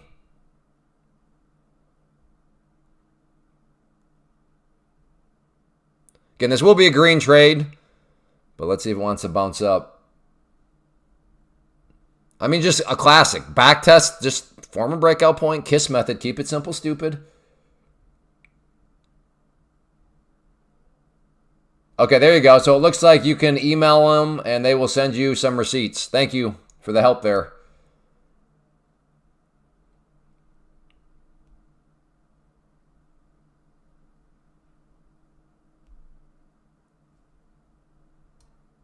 Move my stop up a little bit more. So now my risk is I'm making 6 points, reward unknown, because I don't know how high this might want to go. But because my stop is now 6 points in the green, that is my risk. My risk is making 6 points. I like these situations, what we call the sweet spot of trading, where your risk is making money. Your reward is even more money, but an unknown amount because, again, I have no idea how high up this might want to go. Therefore, I don't know how much money I might make on this.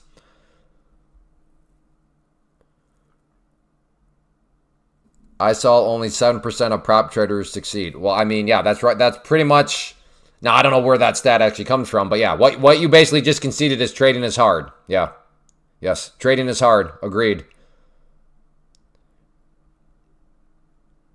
If you were to check, now do some research on traders that use their own money. You will also see statistics that suggest trading is hard.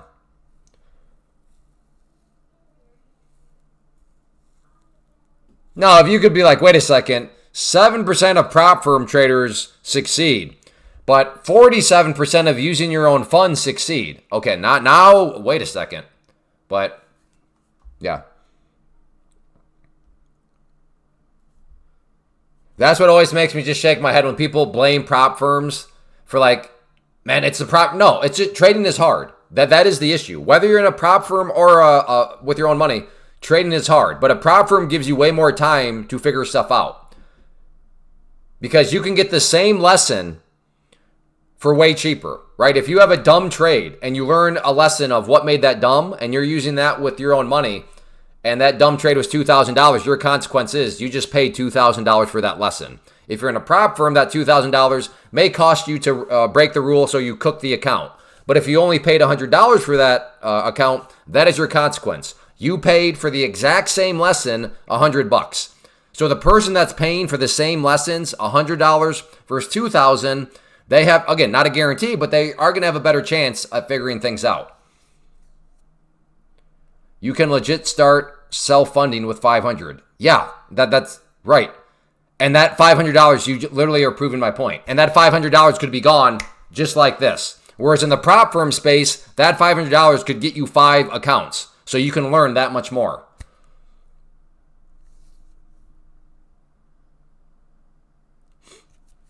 It's like, and I've used this before, it's like I want to learn how to hit a golf ball straight. If you're using your own funds, maybe you get like 10 golf balls to figure it out.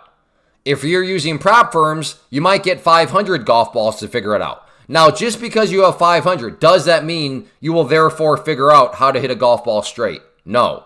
But does it statistically mean you'll have at least a better chance to figure it out because you have way more golf balls? Yes. That is the point of prop firms.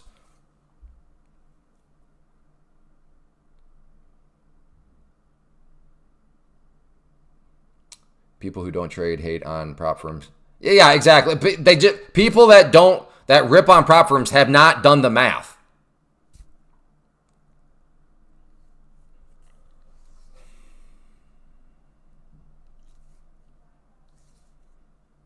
Well, I don't know if they don't trade, but I think a lot of people, it's really twofold. It's either people being dictated by ego or people that just have not actually done the math. Because like you could understand the math, but if you're just riding high on ego and you're like, well, no, prop firms are for losers. I'll use my own money. It's like, okay, you're literally making an argument in the face of math. Like that's just your ego, right? That's why it just makes like when people are ripping on others, like, well, you're not a real trader because you're in a prop firm. It's like, okay, I will concede I'm a fake trader then. But if I can make money as a fake trader and you don't make anything, but you're using your own real money or your money or your own funds and you're running around saying that, well, at least I'm a real trader.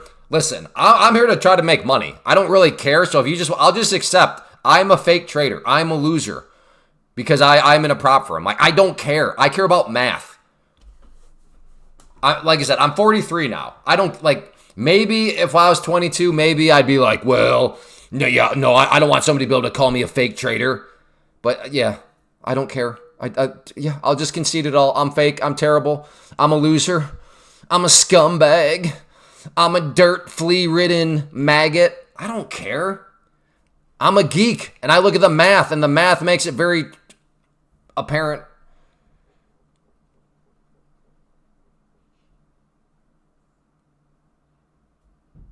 Yeah, again, rookie, like the math is so overwhelming. You're making more of a leverage argument. I agree. The leverage, the margin, agreed.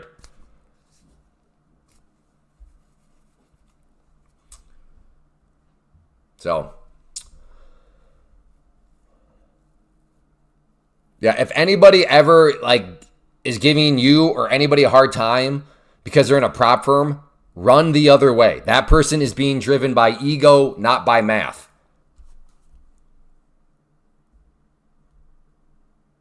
Yeah, and last man, I can tell you right now, you're playing with fire. The math suggests what you're doing is not efficient. But I'm glad you only started with 500 because after you get that thing cooked, at least it'll only be 500.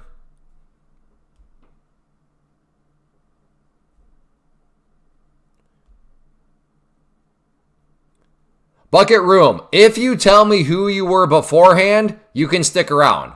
But if you try to say like I've never been here before. I remember you from yesterday trolling. You're trolling again. So if you're honest, you can stick around. If not, ban hammer.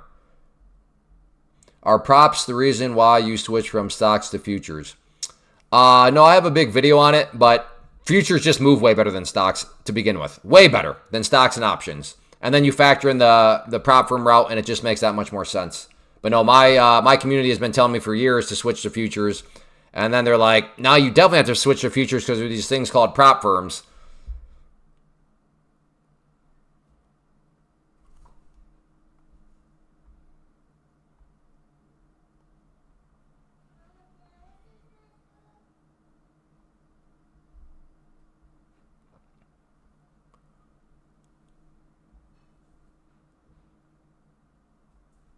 Yeah, Willie the Hoot went on. Like I said, he's just gonna have to learn. Like I understand. Like put yourself in his shoes. We all sound like haters and stuff like that. Because in his shoes, he's like, well, you guys are just jealous. I put $500 of my money in an account. I'm up $125. So what are you talking about? I'm doing well. So again, he is actually behaving logically right now.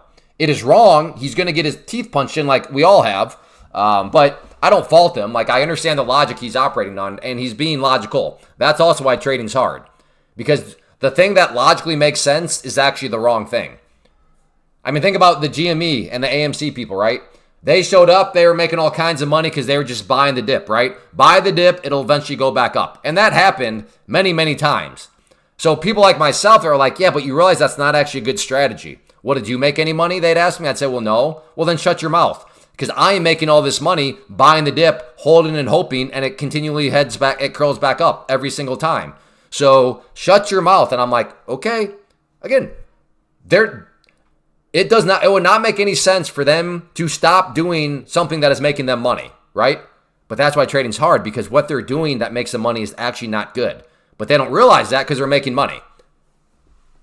But eventually, all the AMC, GME people, they learned the lesson that, yeah, just because you buy the dip, eventually there's going to be a dip that no longer comes back up.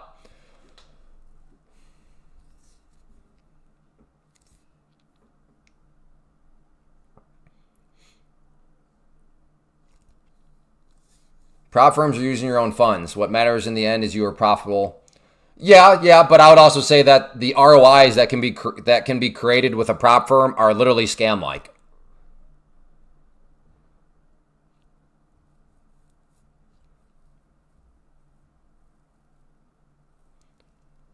No, there's somebody else though that he never replied. So I have to, next time he talks, I'll ban him. I can't even remember the guy's name though.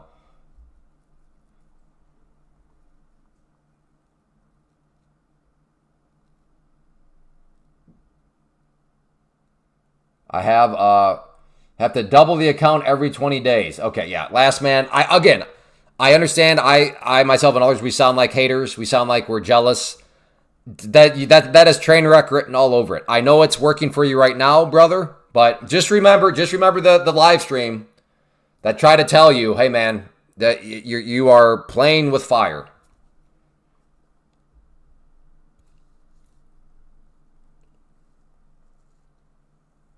Exactly. What John Carl. Everybody always presupposes this concept of being disciplined. Yes, I do agree that if you will always be a flawless trader, and still, the math still doesn't work in your favor. But a lot of people are just like, well, I'm just going to follow my rules. And using my own money, well, it gives me that much more pressure to follow my own rules. And I do agree with all that. But still, you're not going to flawlessly follow your rules. And what John Carl just said, thank you, John Carl, by the way, for the transparency. What John Carl just admitted is exactly it. That one time you just have a bad day, or for whatever reason, you break your rules. You have a bad day. with your own funds. As it just said, he took 500 to 2,500, and then a whole chunk of that was gone in just an hour. Yeah, exactly, David. When the tilt day shows up, oh boy. Yeah, that's true too, Slowmaro says. You don't even have to be a moron. You can just have a glitch. You could have a Trump tweet. It's not how much you make, but how much you don't lose. Risk management. Right. So, Pickle Juice, you literally just made the point of why prop firms are awesome. Because the risk management feature is what is the driving force of these huge ROI calculations.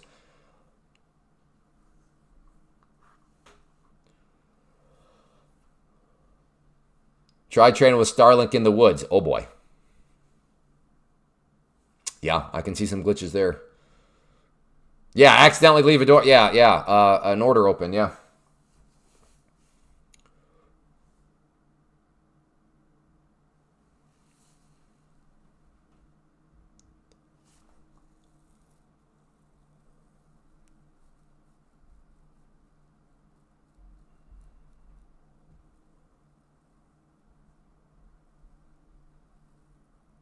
Ooh, yeah, that's a right there too from keeping the Wild West wild. Yeah, that is also the alternative. Like you're that serious about things because it's your own money that you pucker up, you trade scared, you have super tight stops.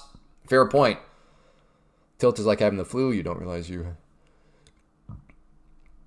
Yeah. Well, tilt is such a tricky bugger that you can realize you have it. But for me, at least, part of tilt comes with these three words: I don't care. So it's like, oh man, I'm furious.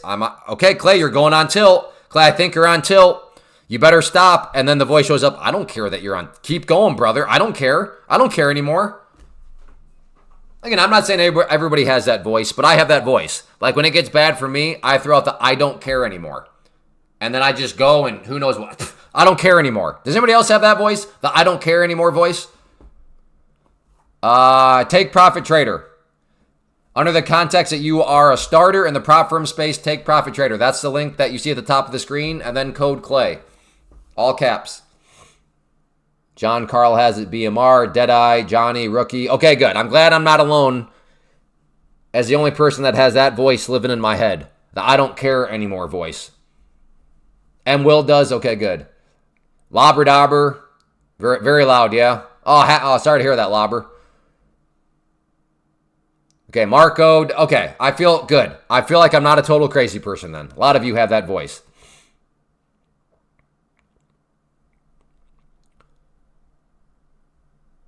Well, I would never have that voice because I am a disciplined person. And I will concede you are a disciplined person. But I'm telling you, if you haven't lived it, the voices in our heads can be very wonky at times.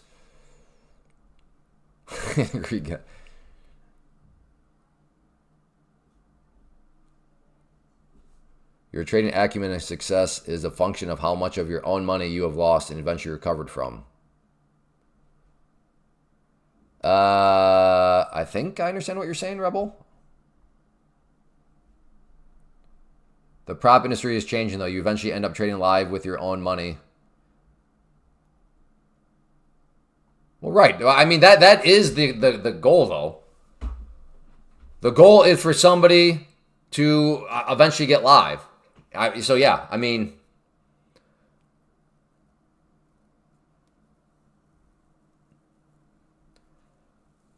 I think that is a good thing because it aligns incentives. Like if you're the prop firm and they don't send anybody live ever, then they definitely want you to fail. They do not ultimately want you to succeed because they're never going to make any money off you from the live markets.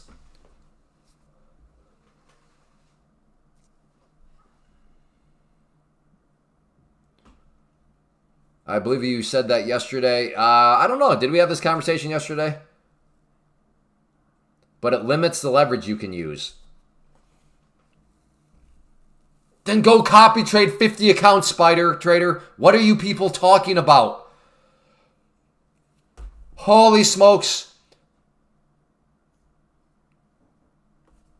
Meaning number of accounts. Then go... Okay. This is the stuff that just... People just look for stuff to complain. Let's count. 1, 2, 3, 4, 5, 6, 7, 8, 9, 10. And there are more out there. But you could go get, and let's just, this is not the case, but let's just keep the math easy. Let's see, each one caps you at 5 accounts per one.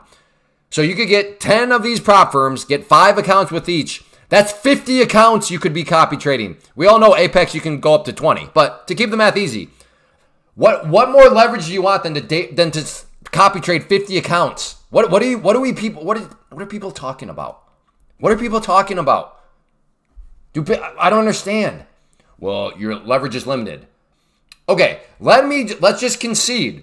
Your leverage is limited to copy trading 50 accounts. What are you talking about? You're complaining because your leverage is limited to copy trading 50 accounts, and maybe this.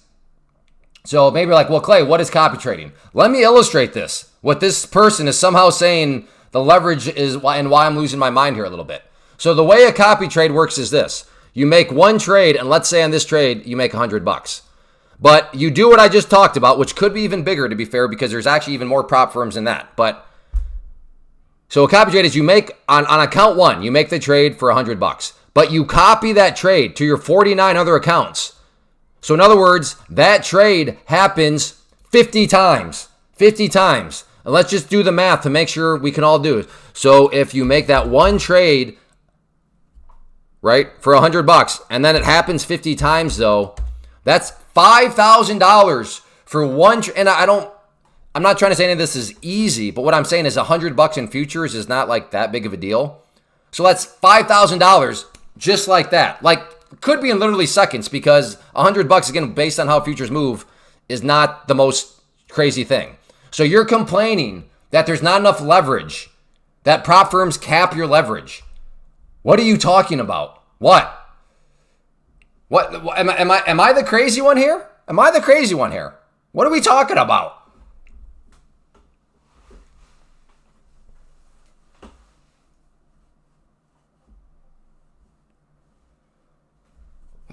Some people, so what Spider Trader is trying to do is he's trying to justify why he's using his own money. He's trying to rationalize that in his mind. Uh-oh.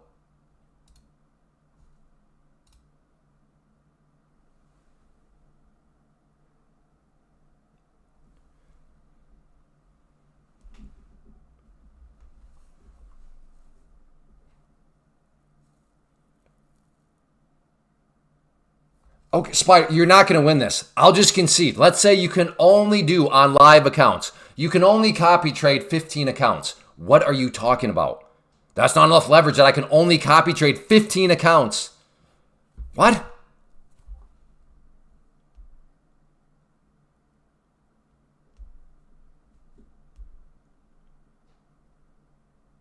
Oh no, I don't mind somebody having a different opinion. But like, when the person is like peeing on everybody's leg and trying to tell us it's raining, that's where I start to have the problem. Like if somebody wants to tell me, hey Clay, for the experienced prop firm trader, I like this prop firm, that would be a different opinion, but I'm not going to lose my mind. But like, don't pee on our legs and try to tell us it's raining. Your argument was, well, you don't have as good, your leverage is capped. No, it's really not. It's really not. Even if I concede to the crazy extent that across all the prop firms out there, you can only get yourself up to 10 live traded to copy. Think about that. Copy trading 10 accounts live, and you're saying your leverage is capped. And then you gaslight and misrepresent. Geez, you just hate when somebody has a different opinion. No. In fact, yeah, now that I relive that, I can't stand a gaslighter. But that's capped, isn't it?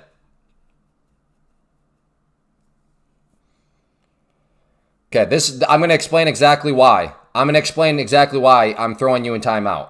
Because now you're not being charitable. Surely you understand that the argument here is not actually whether or not something is capped. The argument here is, does this capping actually matter? And it does not matter. Because if you were copy trading 10 live traded accounts, is it capped? Yes. Okay, you win on that little point of semantics. But I thought we were arguing about the practical nature of this. And the practical nature of all this is, who cares? You're not capped from a practical standpoint because you're copy trading 10 live accounts. So that just shows you're not being charitable, and now I don't know what you're even doing. So that is why. That was the dumb point. Okay, yes, you got me. It is capped. You win. That's so sad. So yes, and so you're like, you seem to hate when other people have different opinion. I do hate I hate when people are not being charitable. And you're just trying to nitpick now.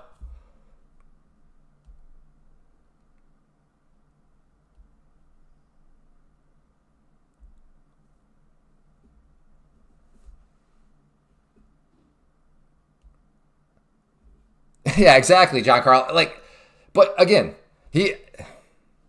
right. We all were under the assumption he was talking about from like a practicality standpoint. It's like it would be like this if we're talking about spoons.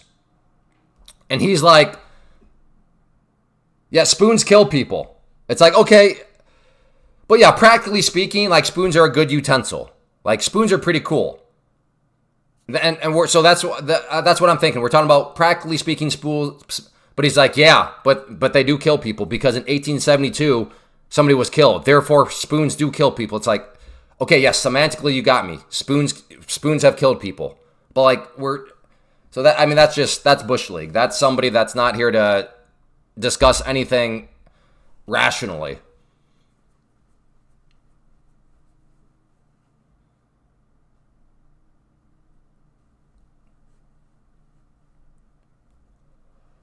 Hey, thank you, Jimbo.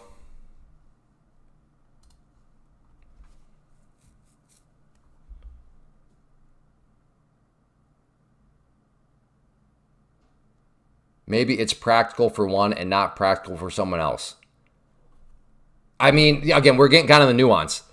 If you look at 10 live accounts and you're copy trading 10 live accounts, which you can do more, by the way. I'm just making it 10 to illustrate the point. And you're like, no, this is not practical for me.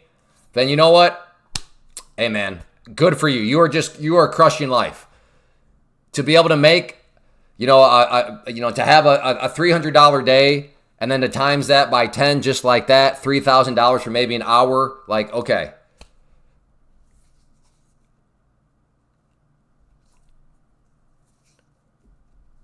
But again, that once again is we're using lottery logic. I say playing the lottery is dumb, and then lactic acid law says, well, it's dumb for some, but how about you tell that to the people that chose the right numbers? It's like, okay, fair enough. To the people that choose the right numbers for the lottery, it was not dumb to play the lottery. But like as general rules of thumb, yes. You can always tell who is speaking to try to listen and have a productive conversation and who is just listening to try to make stupid points so that they can technically say, well, in the semantic category, I won. It's probably practical for most. Right. Hence the point.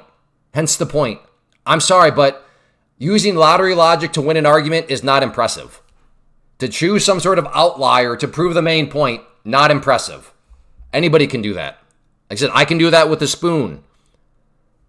I think I can do that with a spoon. I guess I don't know, but I'm assuming that sometime over the course of human history, a spoon has been used as a weapon to hurt somebody. So I could therefore win the lottery. I could win the argument spoons are bad. Because I can just say, hey, well, tell that to the person in 1632 that had their eyes poked out by a spoon. Tell that to that person that spoons are good.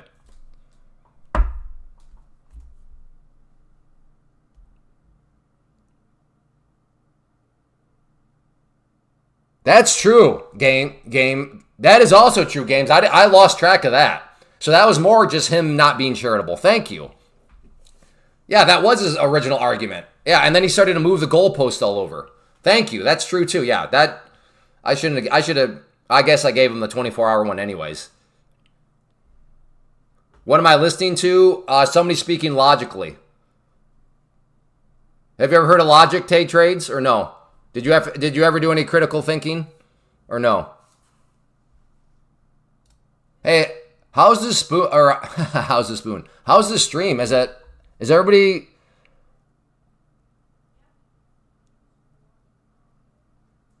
I have an error message. YouTube has not received enough video to maintain smooth streaming. How's the stream going?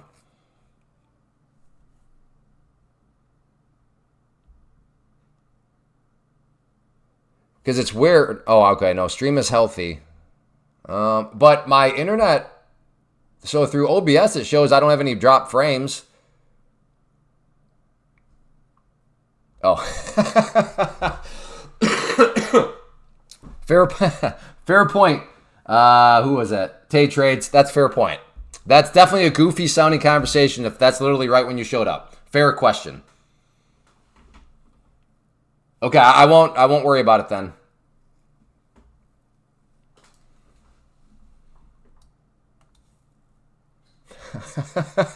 Poor Tay Trade. Yeah. I understand your confusion. That would be goofy. Wait, why is this guy talking about spoons from 1632? Hey, some normie. Yeah, I'm doing all right. Okay, now YouTube has gone back to... All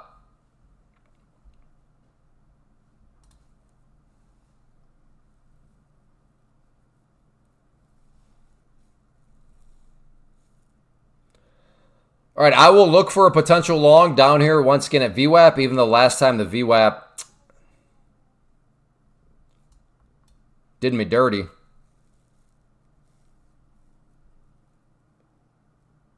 Carve their hearts over this. Yeah, that is a saying, isn't it?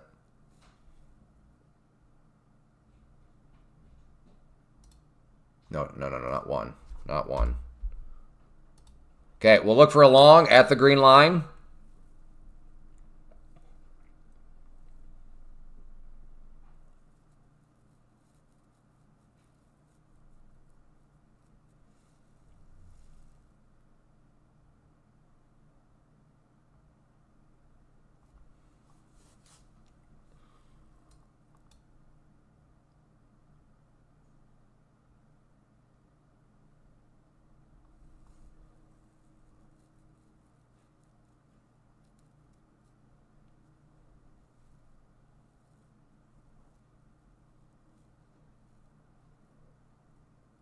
Oh. I was tempted for a short up here for like the back test and recovery back down, but then I look at the 5 minute, and that'd be quite the hammer candle. Look for longs at 77, okay? And then where do you put your stop, Ace Trades?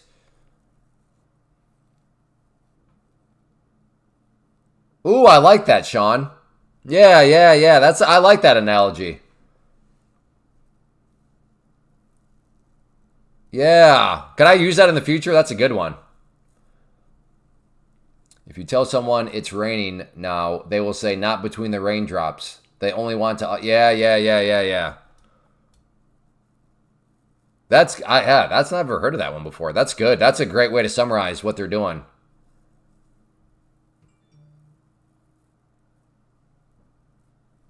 I do not, John Carl. Not that I'm aware of, at least.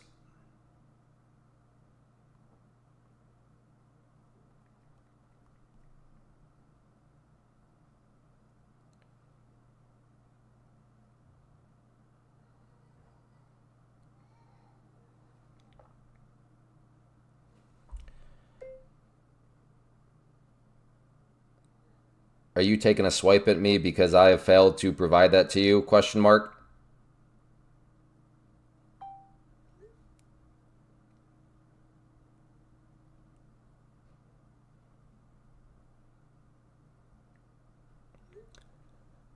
Hey, Mark, are you here? Mark, are you here?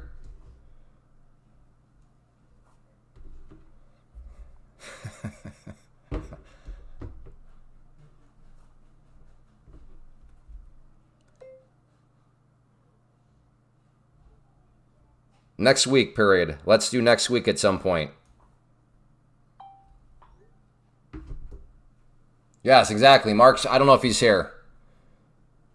Go to the second floor, Mark. You'll get 5G up there.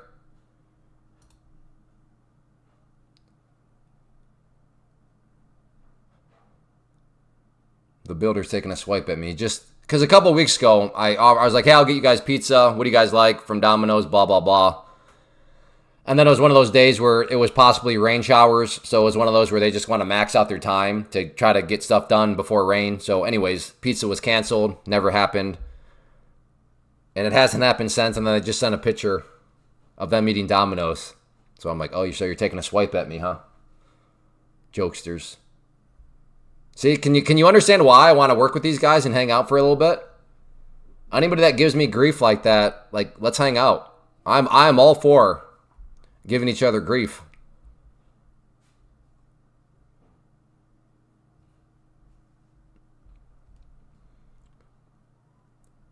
Okay, I don't think Mark's here.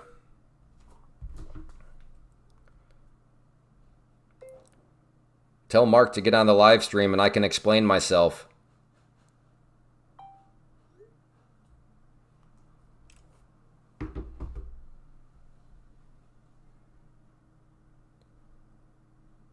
See, I like this as potential short here. We have like a little miniature bear pennant. But look at this thing on the 5 minute. Beautiful hammer candle here.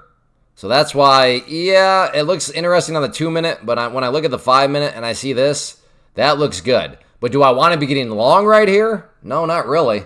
Hence why I'm sitting on my hands.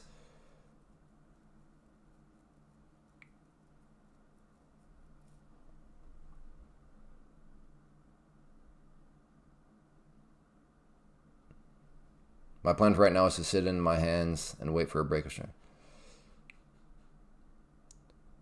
I'm glad you got a plan. Do you sometimes wish you can put people in timeout in real life? Like, no, because people in real life are normal. It's amazing how when you put a screen between people and then you can put a little bit of anonymity, I think that's a word, but when the person can remain anonymous, it's amazing how much courage that can give people. But no, I do not wish that because I don't think I've ever had the need to do that. It's amazing how different people are in real life. Well, I mean, some people, you behave the same way on here as you would in real life because you're just a normal human being. But yeah, some people, you know, I don't know what it is. I don't know if it was because they were bullied getting grown up or what. I'm not going to act like I know the psychology behind it. But yeah, some people, believe it or not, they get behind a keyboard and they all of a sudden get a little warrior-like. Anonymity. If you want to get out the builder's good side, just show up one day with the Traeger and make some lunch. I could do that. But by the time I'm done here, it's past lunch out there. People in real life are normal. Have you ever been here to Cali? I have been to Cali, and I was surprised at how nice the people were there. I still remember it. I was in a donut shop because I was under that impression. Like, oh man, people in California are a bunch of jerks. They're a bunch of snobs. So then I still remember it. Silicon Valley, San Jose, visiting my brother-in-law who used to work for Google. I was in this donut shop. Oh, what was that donut place? So good. Stan's Donuts. And I'd never been there. So I'm there, and there was a lady behind me. And I turned around like, I'm sorry. Would you like to go ahead of me? She just looked up. She's like, you're fine. Go ahead. I was like, oh crap. That's nicer than people in Michigan were. What in the world's going on? So no, I have nothing but good things to say about people in California. Now, granted, do I have a huge sample size? No.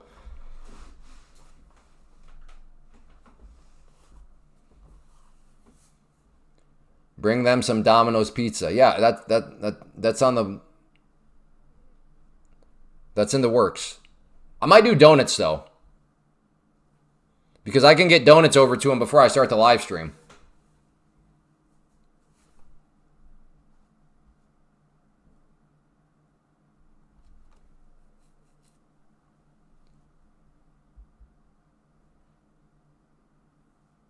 Yeah, exactly. Exactly, Spencer. Mike, yeah. Clay, do you receive a daily payout from TPT? No, because that would imply that I make money every single day and therefore can request payouts every single day. So no, I do not receive a daily payout because I do not make money every single day. But I'm not aware of any day trader that makes money every single day. No, I try my best. I try my best to take payouts every day because I don't build buffer or anything like that. But under the premise of your question, no, I do not receive a daily payout. Because in order to do that, like I said, would imply that I'm always making money. All right, we're at this area.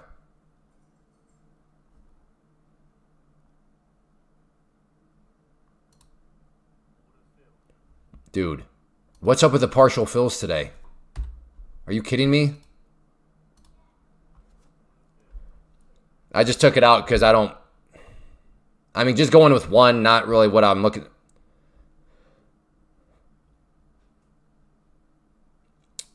Huh.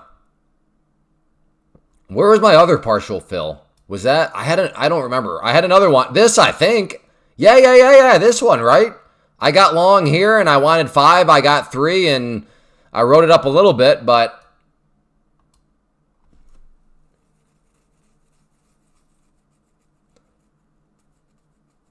I'm just in. Has anybody in San Jose area had Stan's Donuts? The best maple. Oh my goodness.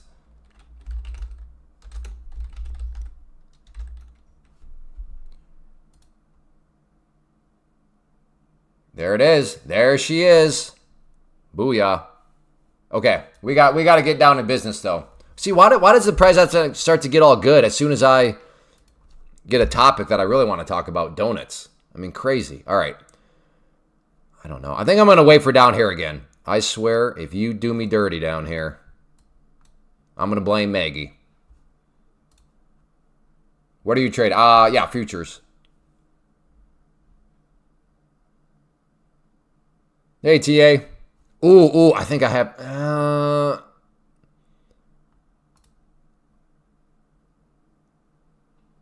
Yeah, I'm going to try a short here. Just the back test and continue to bleed. Bump your head on the VWAP. Now be resistance. Now come down. Now come down.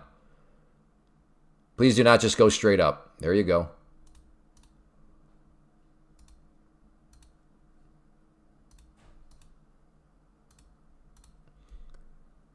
Just in case there's like a spike down.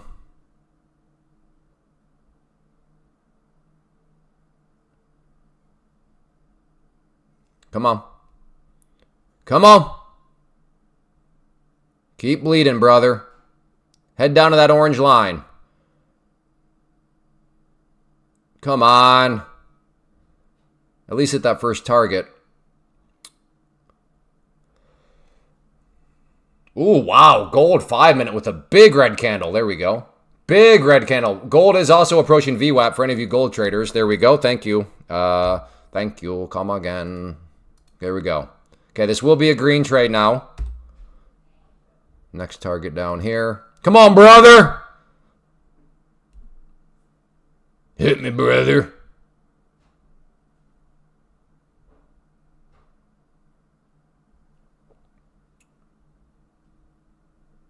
No. Come back down.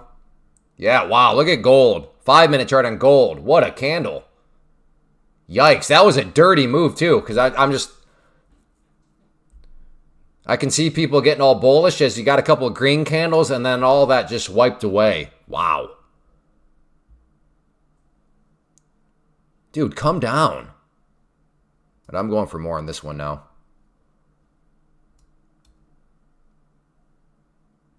I'm being patient. I deserve it. You owe me, Marky. I deserve it. I've been a good boy this year. Don't give me any coal. Santa Marky. Dun, dun, dun, dun. Okay. Come on, Santa Marky. I don't want any coal. Doggone it. All right.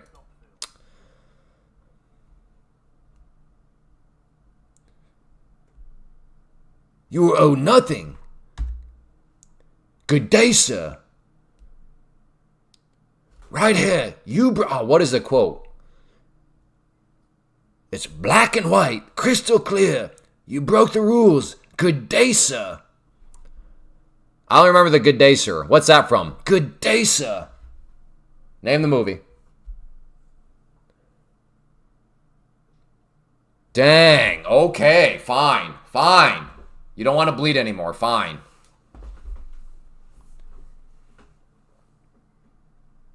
I was copy trading just morning and got filled 5. Uh-oh. Isn't that where you can get into like hedging situations or no? Correct, Matt. Charlie and the Chocolate Factory. Correct, Lacid or Lactic.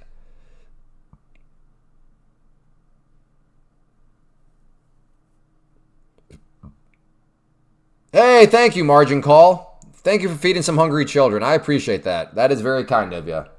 Code Clay does indeed go to feed hungry children. I have 6 of them, and they are hungry. So yes, you are feeding my children, but they are children, and they are hungry. So yes, Code Clay does go to help feed hungry children. So Margin Call 76, you are a good person.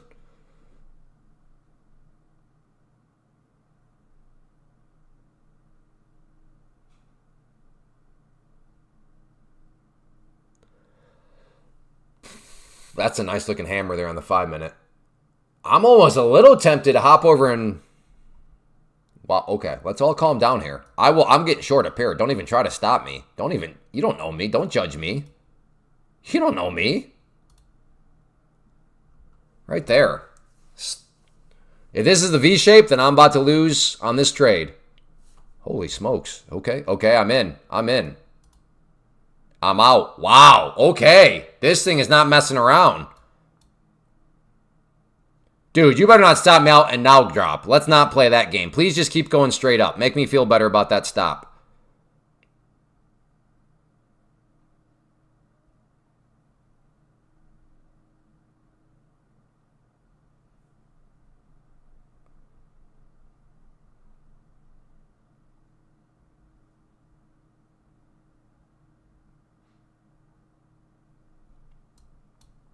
Yeah, Willy Wonka the Chocolate Factory, like the old school one with Gene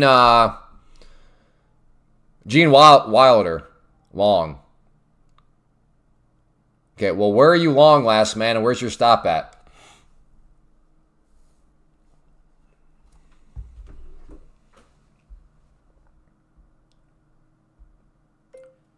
I didn't realize you guys were working out there today, period. No concrete guy, question mark.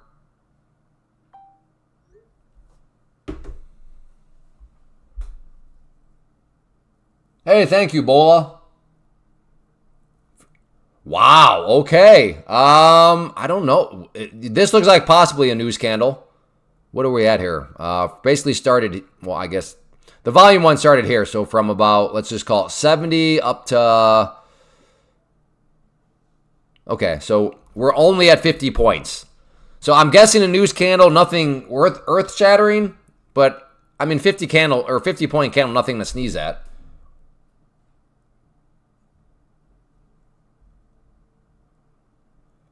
Clay's building a homeless shelter for... Yeah.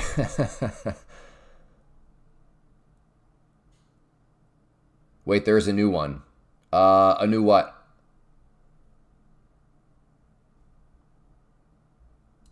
That was...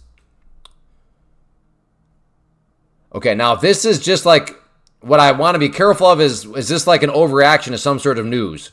We're like, okay, people are excited. They're digesting the news. Wait a second. Maybe not that great. And then it just goes right back to where it was.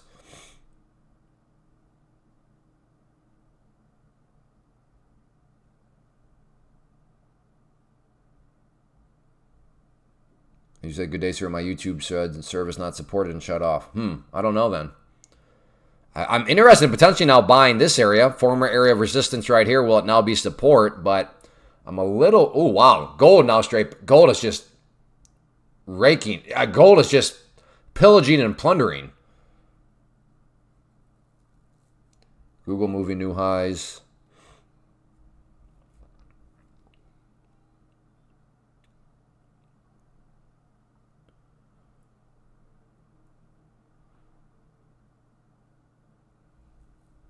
Can you explain what point of the end of the day?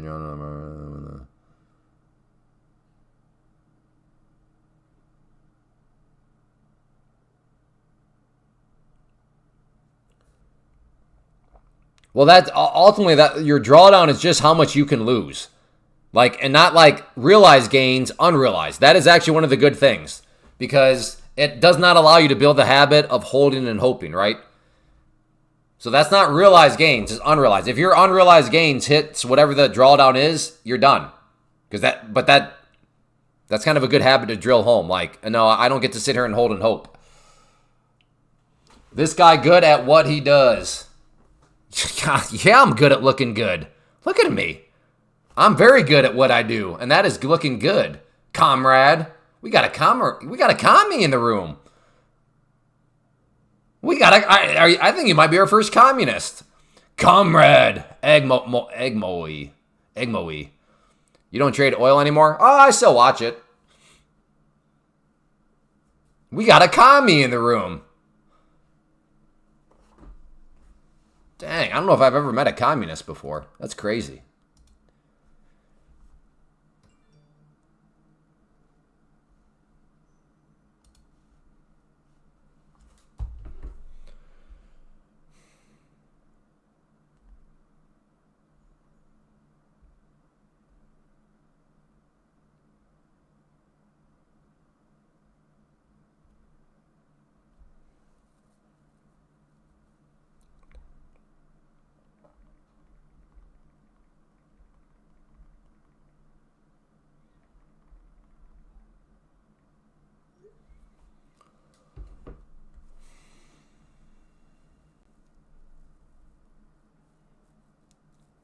What a huge spike. Again, I don't know.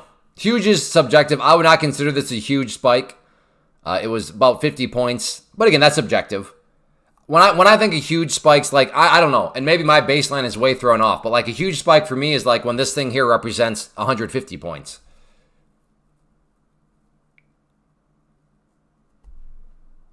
See, big man Rory, I'm almost convinced you are indeed a troll. Do you want to explain how that has anything to do with trading? It's almost as if you were trolling by trying to throw some sort of political bombshell into the room.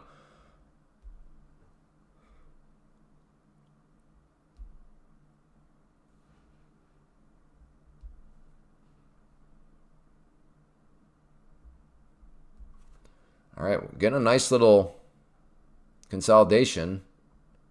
Like I said, I was interested more so down here, but nice little bull. Flag, bull, pennant, whatever you want to call it.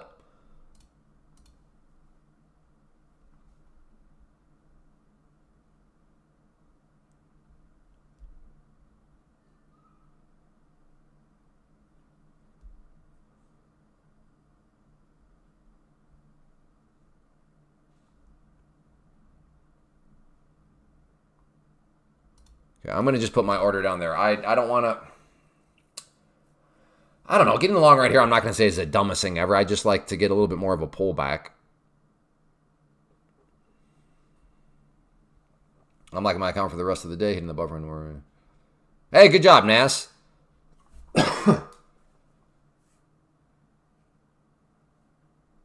TA, for my mental sanity, I'm not going to answer that right now.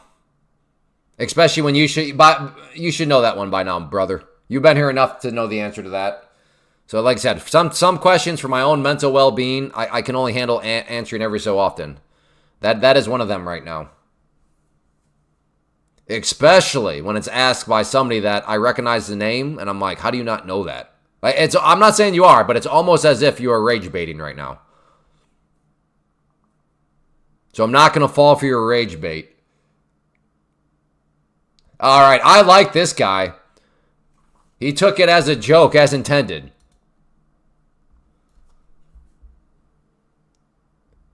I like Comrade.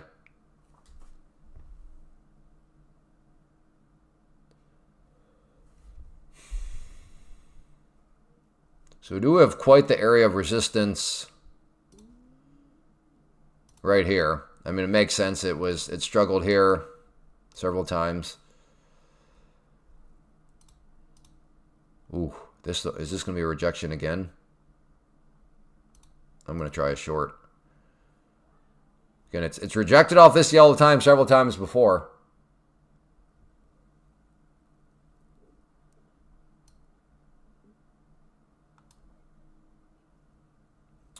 Well, if it's a genuine breakout, then I won't be taking a trade on it. Okay, there we go. If that red line turns blue, I'm in.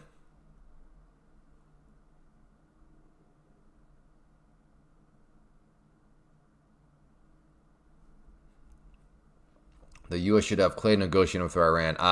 They'd probably shut down talks quite a bit. Because I'd walk in and be like, listen up, you dented baboons. And they'd be like, wait, what? I'd be like, don't worry about it. I'm also a dented baboon. That's just how I talk to people. And they'd be like, wait. And then we'd probably start talking about participation trophies and, you know, prop firms and, you know, I don't know. It'd be wild times. Again, I'm trying to get short at the red line here.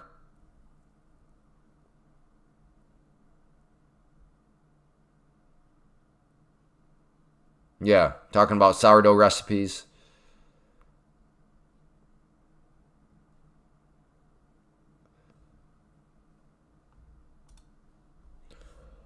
All right, well.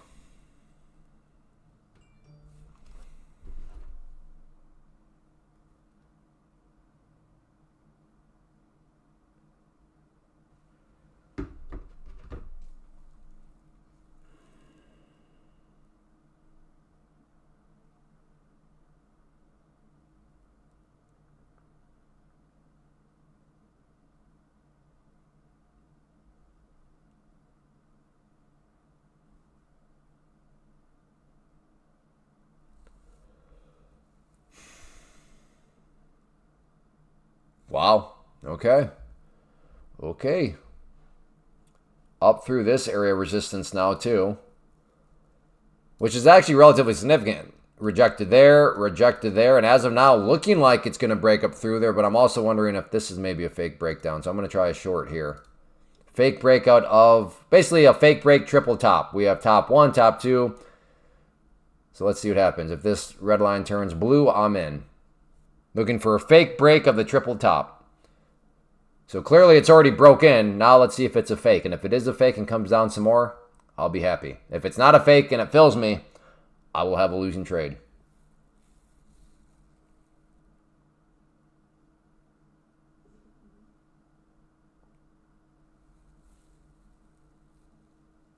I have a video, Doug, on it all. I can't show it to you right now because I might be getting filled here. But yeah, I don't know. I'm just doing what the platform allows me to do, Doug.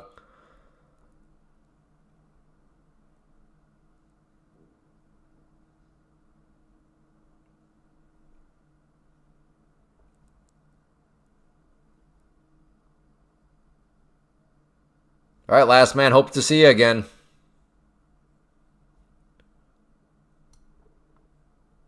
Okay, I'm going to try a short or entry there now.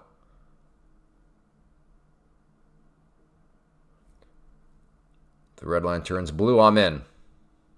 I'm in. Come on. Keep coming. Keep coming. Come on. Come on. Come on. Come on. Come on.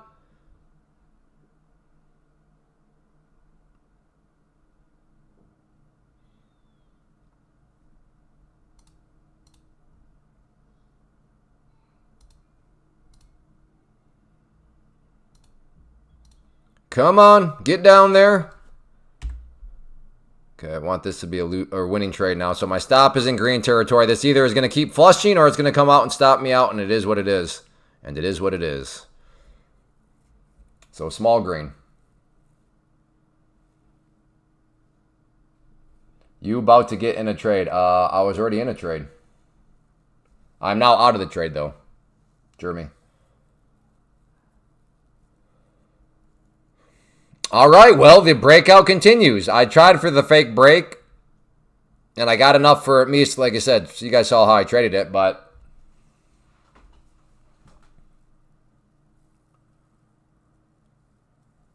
yeah, Doug, are you still here? Doug Coven, are you still here? If yes, I'll dig up that video for you real quick.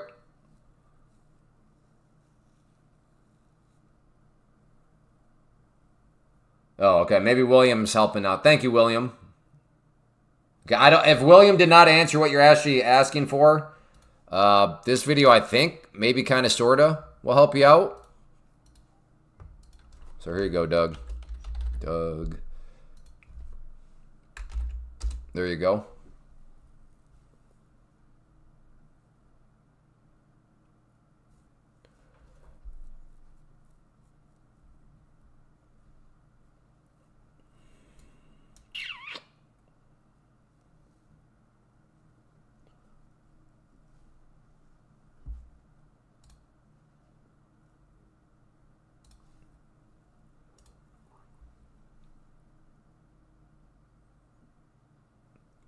Just never seen orders work. Okay, yeah. All right, thank you, William. Today seems calm on news candles. Is that the making? I saw. Do we know? Was there any news? Like even more of like a minor news on this? Because this was that was a bit bigger move. I mean, that was a good 50 points. So I don't know. Was there anything that? Oh wait, that was 1 o'clock. That was 1 o'clock. Was there something on the economic calendar today at 1 o'clock? Maybe that was just an announcement of some kind that we missed.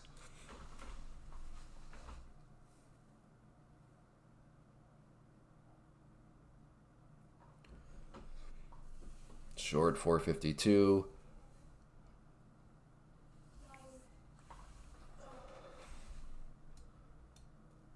Big man Rory. Be honest or else I might have to ban you. When I say Christian Garcia, does that mean anything to you?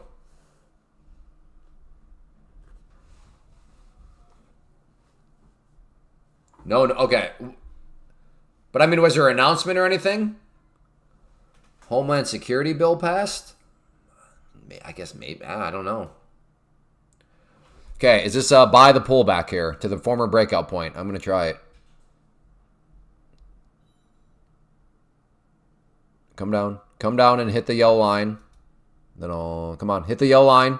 Hit the yellow line first.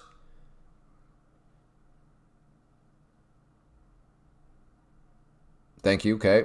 Long there, if I can get filled. If that green line turns blue, I'm in. Looking for the back test of that area. Partial, well, I got 4.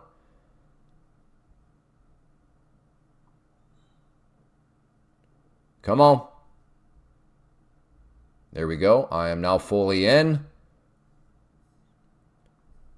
Let's see if it wants to give me a bounce off of this former breakdown point. Breakout point, excuse me.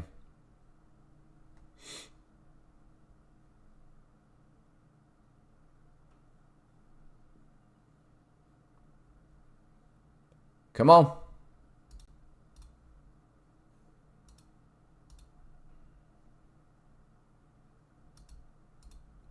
Put out a couple targets there. Just in case there's some quick spike.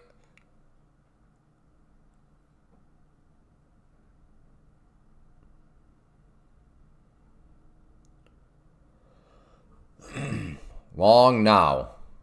Okay, well, where's your stop at, unknown Poppy? That's not really a good trade plan. Just say to long now. You got a stop loss anywhere, or what's going on there, brother?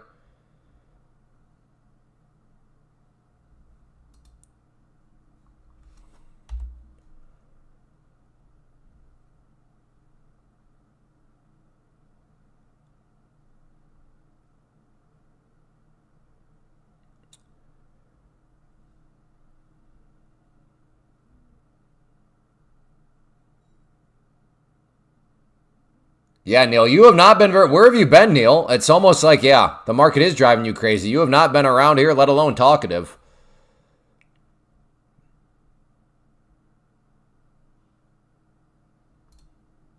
And I'm going to add some more right there. I mean, we have a nice strong move here. We got a bit of a pullback here. So I still do like this overall setup. So I'm going to be willing to add. There we go. Come on now. Let's get back up there.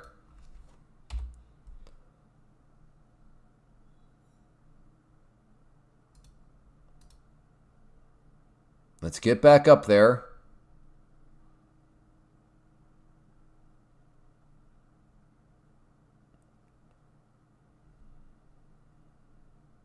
Come on. Push. Push. Get up there. Thank you. Keep going. Keep going.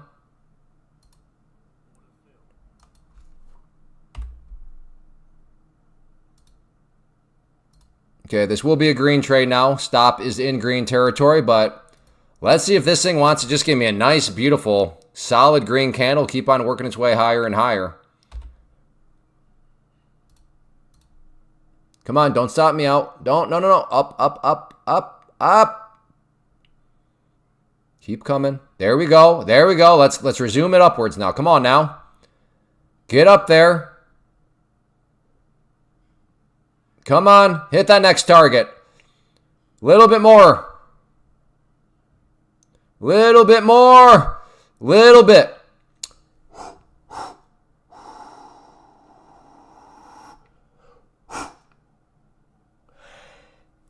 There we go. All right.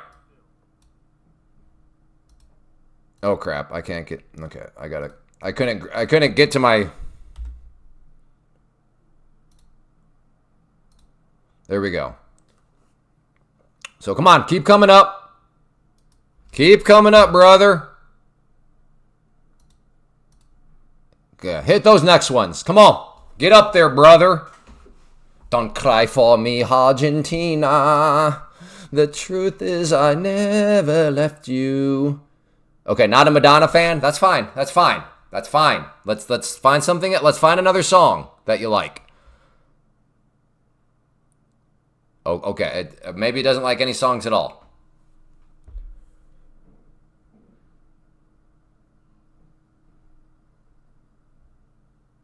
Come on, push up there.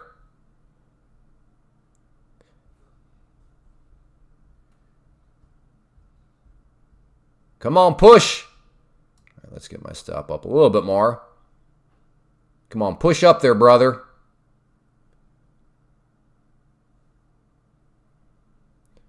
Come on, Marky. I sent you a Christmas card and cookies.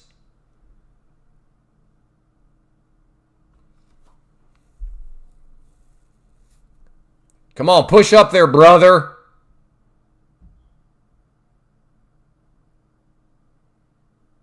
Get up there. No, no. No.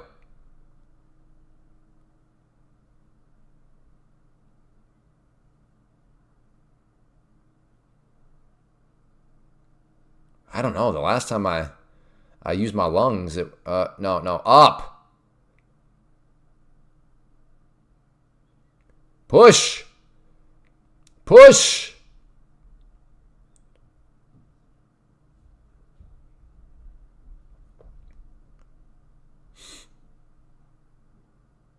Oh, that's not the greatest looking candle for me, but we'll see what happens. Come on. No, no, no, no. There we go. Come on, do it. Do it, brother. Do it, brother. No, no. Okay, we're in a quagmire right now. Uh-oh. No, I'm not about to get stopped out. All right. Oh, why can't I just...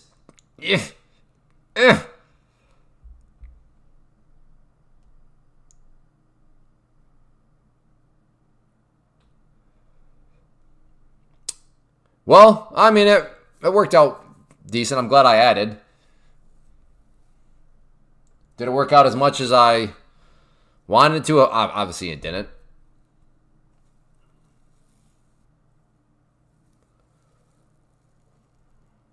All right. Well, let's see what else we can find now.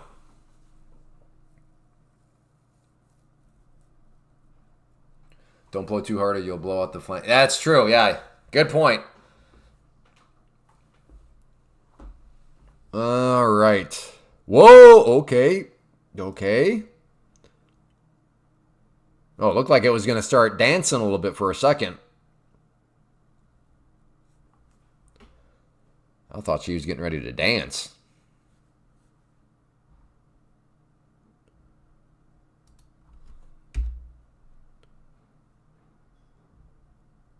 Ooh. Okay.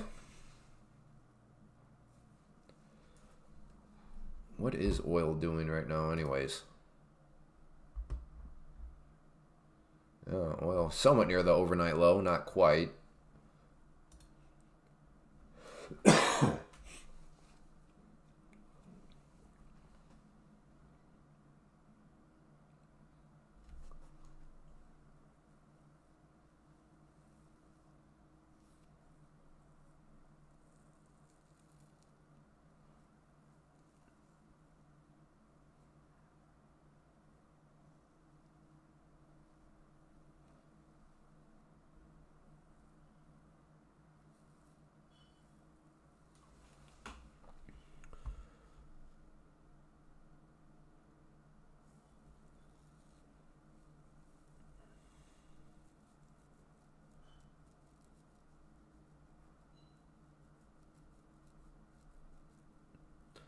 Do I try for the breakout? That seems like a chase at this point. Seems like a chase.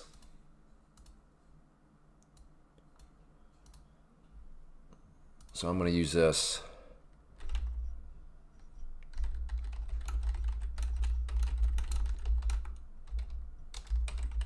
All right.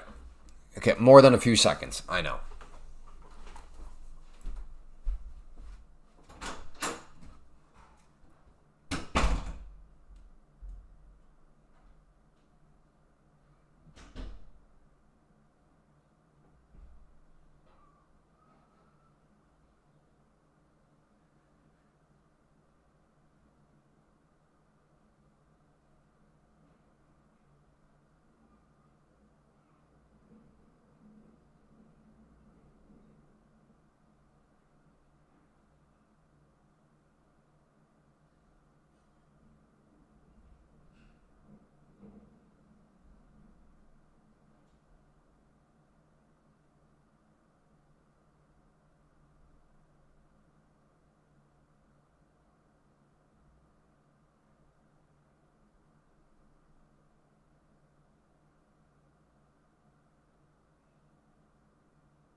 So not looking like I missed the whole lot.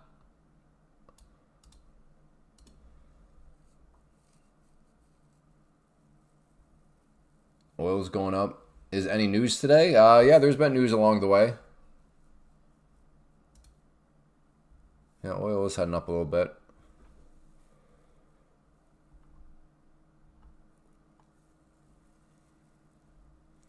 Watching 430 longs. Hey, Dixon. Good morning. You must be out in California.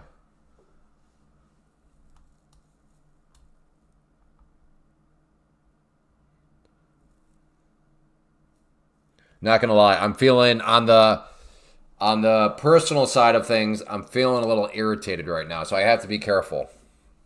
There is zero work being done on the house right now. The concrete guy was supposed to be here today, and now he's telling the one guy, oh, well, yeah, maybe later this afternoon. What do you mean maybe? What do you mean maybe? Because here in the Midwest, you got to, especially during springtime, especially when you're building a house, you got to take advantage of the sunny days, especially with concrete. You can't go pour concrete in the rain. So, yes, I am, that is the me opening up to the more of the I got to be careful right now. I don't want that annoyance, frustration, emotion to bleed into my trading. All right, see you later, John Carl.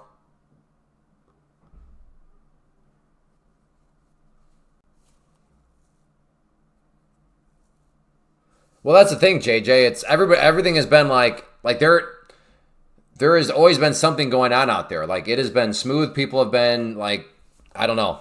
To be fair to the concrete guy, I guess here in Iowa, it's only 12:30. So there is still time. But, yeah. He's on another... Well, yeah. He probably is on another job. But if you're going to tell people that you're going to be here later on in the week, and it is later on in the week, it's Thursday.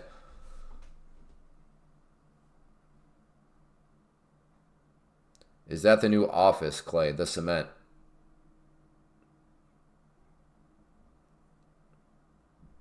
I don't get it. I don't get it.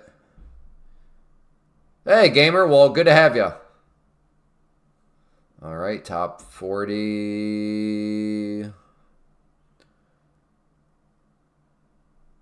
With a long. Maybe he's day trading. Maybe. I missed your comment. Well, by all means, feel free to copy and paste it then. Dump your Tesla shares on the bag holders. Don't own any Tesla shares. Thought you were building a new trading office. Well, I mean, we're building an entire home, which will have an office in it, yes. But no, I'm not just building a trading office isolated, no. He's watching your stream to see how much. Yeah, maybe. Hickley, had a beer and enjoying evening here. You had okay, beer, I think is what you mean. A B-E-E-R. Well, good. I'm glad you're enjoying your evening with what okay.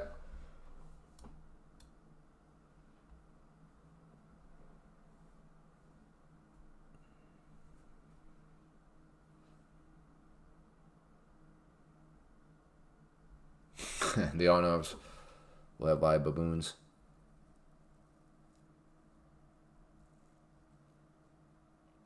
This is not oil related.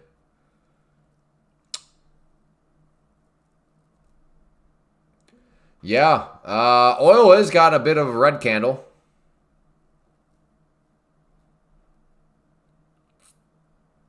Sorry for the typo. Have a nice day. Yeah, you too, son.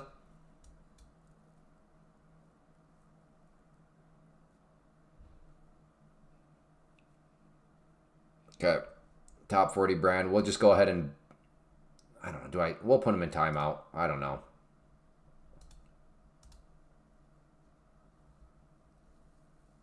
Okay, if you want to be somebody socially awkward in life, be a I told you so person. It is literally a lose-lose situation for you. Because if you're wrong, then you look stupid. If you're right, and then you say, I told you so, you just look like literally we have a description in the English language that's like, yeah, he's like one of those I told you so people. Like there's a way of describing somebody yeah, it's stupid to set yourself up to try to be a told you so. Like it's just either you look dumb because you're totally wrong, or you just look like you're one of those people. Not to mention, from this standpoint, it just shows a complete lack of situational awareness. Because I assure you, the live streamer can, no matter what they do or what they see, there's always somebody there that can say, I told you so, right? Because for the person that says it's going up here, there's also somebody that's saying it's going down here. There's somebody else saying it's just going to chop around. There's somebody else that says, nukes are about to start flying. There's somebody else that's saying a new disease is about to break out. So no matter what happens, there will always be somebody to tell the live streamer, I told you so. So it's just not a good look. It's not a good look, and it just shows that either you're a troll or you're just, your parents did not teach you situational awareness, which has now turned you into an obnoxious person. You know what I mean?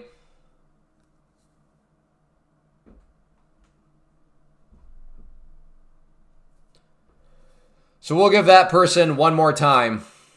But I don't think they're going to learn. I think they're just... I know what his problem is. He's been jaded ever since I told him that he has an unhealthy addiction to trading. And he has not forgot about that. Which I'll tell everybody. If you're in America and you're not working a third shift job or anything like that, and you find yourself trading the London session, aka you're up in the middle of the night day trading, you have an unhealthy relationship with trading.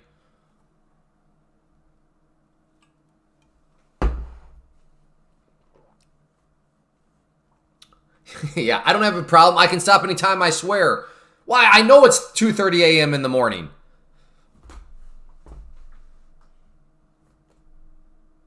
Okay, so I literally just explained how you are an obnoxious person, and your obnoxiousness comes from your lack of self-awareness. So, we'll just ban that name. Do you see what I mean about the social awkwardness of people? That's what I mean about lack of awareness. Agreed. That guy has issues. Correct. Hence why they've been banned.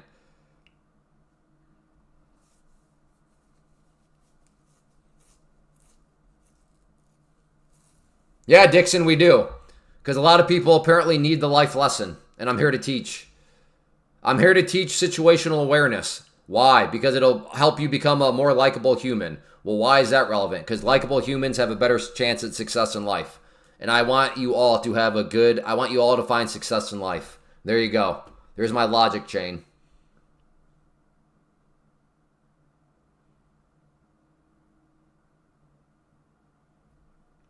I'm socially awkward. It's not always their own fault. Well, then you have me fooled, Mr. Wall Street, because you behave like a normal human being in here. So my biggest bit of advice to you would be to, in your real life, just pretend you're on a live stream because you are a very pleasant person to be around. Genuine question, what made you decide to pass on the breakout here? Yeah, no, I didn't really see anything that would make me think there was going to be a breakout of that sorts. I mean, I was intrigued by that candle right there, but clearly not intrigued enough. So yeah, I didn't really see anything that would have led me to believe that.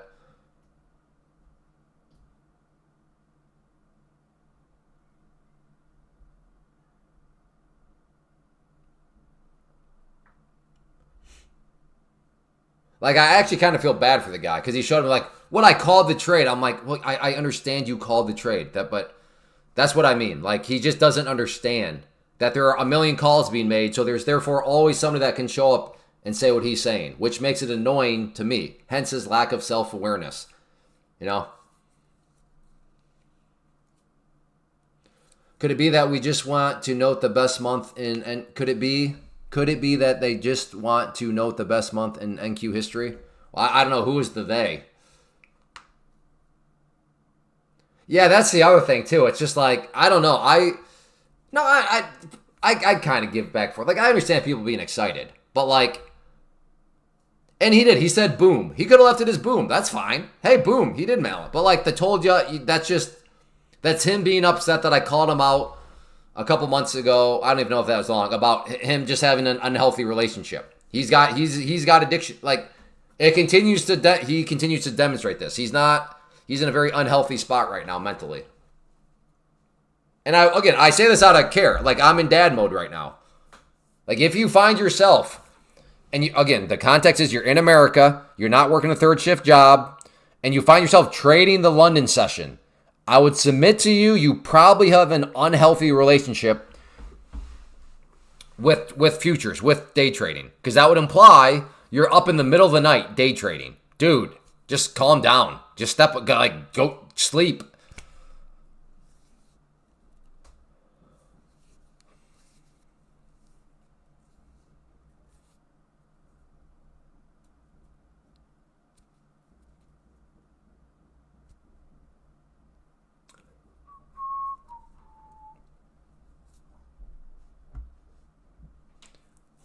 Yeah. No, he got very upset that I told him that. And it's been that ever since.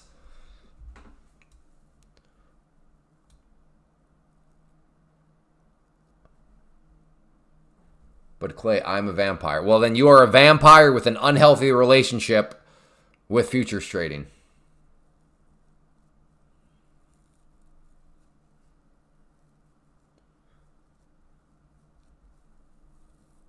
I would not know because I have zero interest in trading the London session.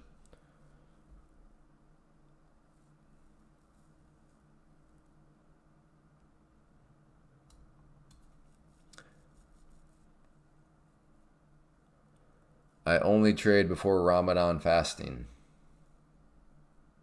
What?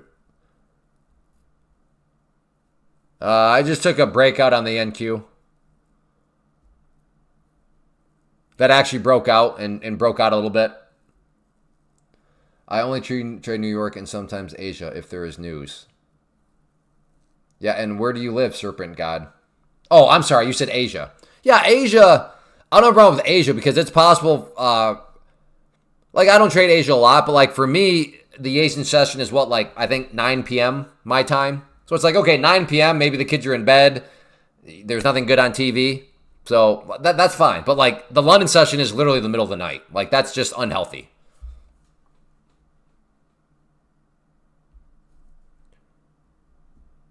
Right. That's my point, keeping the West wild. The London session opens literally at 1 a.m. your time. Hence, if you're sitting there for the London Open, that means you're up at 1 a.m. Like, what are you doing? Like, just that is my point. That seems like a very unhealthy relationship. That is a pitfall to futures. There is a very real threat of becoming an unhealthy addiction. At least with stocks, the market does close. And it's closed, so there's no point, there's no temptation. But with futures being open 23 hours a day, 6 days a week, it does open up that potential trap door.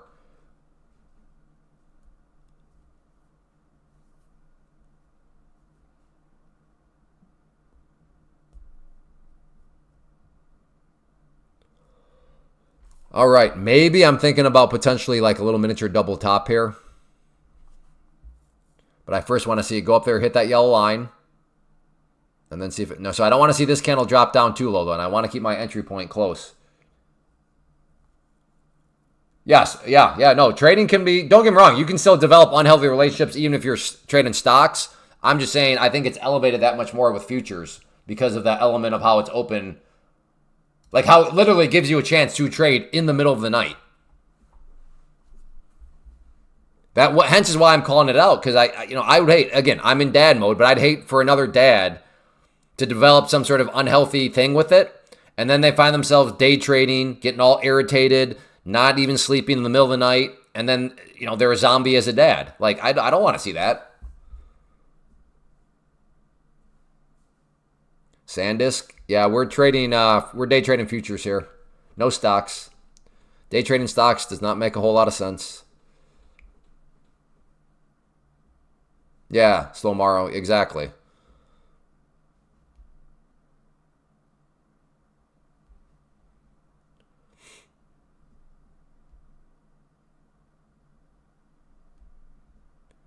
Can you elaborate on that a bit? Elaborate on what?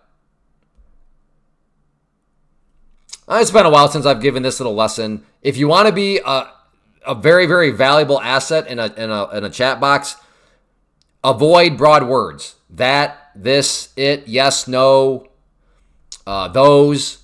Because I understand you're replying to something I just said, but I just said that there's a delay. So what you hear me say in my real life, I said that like 4 seconds ago. And I keep talking. So when you're like, can you elaborate on that more? I have no idea what that actually means. So the more specific you are talking to a live streamer, the more appreciative they will be. Futures over stocks. Well, stocks need a lot more money. Stocks don't move nearly as well, and the risk is it's just higher risk with stocks because it requires more of your capital. All right, have a good one, Spencer. Not to mention, like SanDisk, for example. I think that one's been moving, but like, how much capital do you need to trade SanDisk? What is that, SNDK? Yeah, well, like, what are you supposed to do with this thing? It's over $1,000 right now. You can't, you can, but you need a ton of money, and then you need to leverage that money. So, what do I think about stock futures?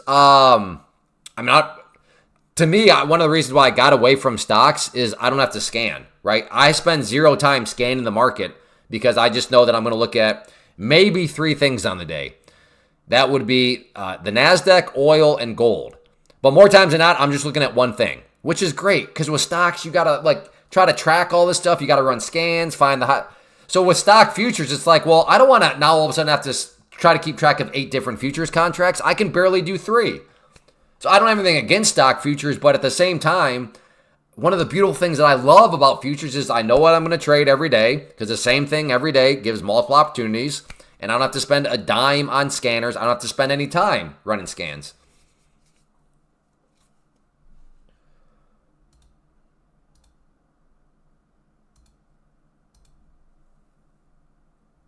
What does my shirt say? The Black Knights. This is from, see, the benefits of being this tall since 6th grade is all my clothes still fit from middle school and from high school. So this was an indoor soccer team that me and my buddies did back in the day. So yes, like I said, I fit just fine in my indoor soccer jersey. And because I'm not too much of a clothes guy, I have zero problem still wearing clothes that I had in high school, even though I'm 43. I don't care. I don't care about fashion. I'm about 5'11".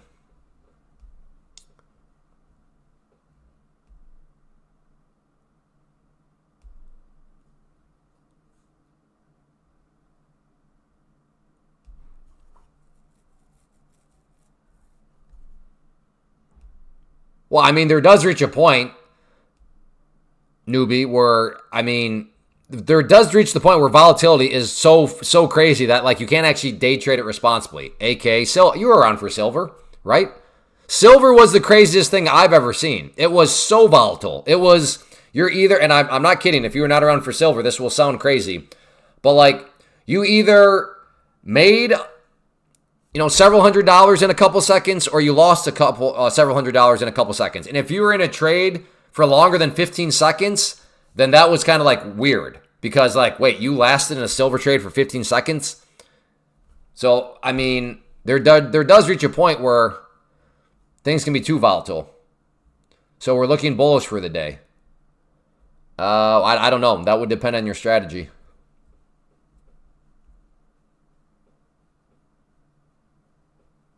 A fellow, 1983 for me was when I was born. Even though Maggie said 1944.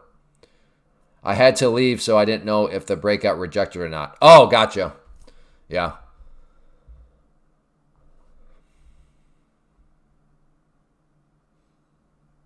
Yeah, no, I did some silver. I had some.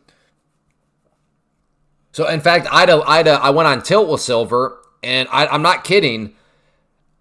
What was it? 20. I think it was 2000. So this is crazy, but I blew up an account. I was upset. It was a pro account. I loaded up another pro account because I was on tilt. I'm like, fine. If silver goes here, it was like a bull pennant. So I got in, and I made I think it was $2,685. And I kid you not, like 2 seconds, 3 seconds, because it hit and went, and I loaded up aggressive. So it was one of those where I brought myself up to the buffer plus some in literally 3 seconds. That's how crazy silver was. But like, that could have easily just cooked me. So I mean, yeah. What month was wild? I don't know, when was that now? Was that what, 2 months ago? Look at this thing just grinding. Okay, we're approaching a very interesting area. Let's check it out on the 5-minute, easier to see. So we have this pivot point up here, that dotted brown line. We have a fake breakout of the pivot, and then just pretty much a flat out rejection. So if the price can get back up here, and I'm just thinking out loud, I'm telling you what's in my mind. Okay, is there going to be some sort of repeat of history that we had right here? So I am bearish biased up around this area for that reason. And here's the other thing. Also the other thing. Just going back real quick to why you don't want to be the I told you so person. Because it really is. Like, it's a lose-lose on so many things. Because now I could twist against that person who was like 490. And when it hit 490, boom, I told you so, blah, blah, blah. But now I can play the game with them. Well, you're an idiot. Why did you pick 490, dude? You left 30 points on the table. That was a pretty bad target. You know what I mean? So it's just like, it's such a lose-lose to try to play that game.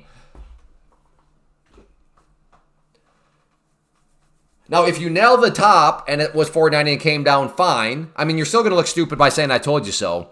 But if it does this, what it's doing now, then it puts me in the spot where I can now still make you look stupid, because now you're bragging about something that actually turned out to be stupid because your target price was 30 points, too soon. So it's just, yeah, it is just not a good look. Don't ever listen. I want you all to be likable. Don't set yourself up to play the I told you so game. There's so many pitfalls to it. Wait a second. Oh, last man, he's a trader for sure. Dude was like, all right, man, I'm out here. See you later. And he's back. Yeah, see, you're falling in the ground. You're falling in the groove very quickly. I'm done for the day is probably the biggest lie that all of us day traders say to one another and ourselves. All right, I'm going to call it good. I'm out. And then, right? I think we've all said that lie to somebody. Yeah, all right, I'm going to call it good. I'm good for the day. And then like 14 seconds later, you're making another trade. Oh, yeah. Everybody has been there.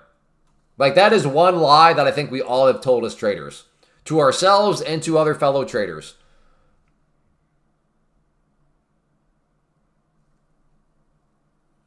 I'm on MES. There's a 5-minute delay to what I'm seeing. There is the delay with the live stream, but 5 minutes makes me think, are you sure you're on real-time quotes? And the next trade is a loser, and then, yeah, you spin away and go on tilt, and then...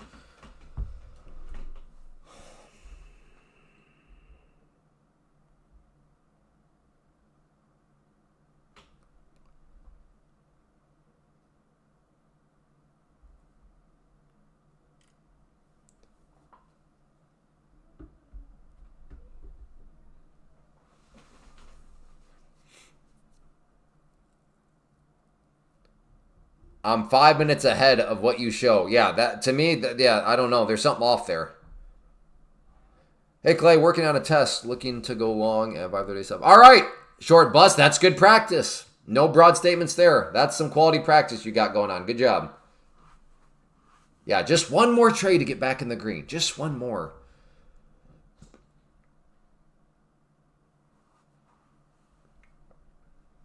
Love your... Hey, thank you, Watt. Watt. Poor Bears just got destroyed. Poor boy.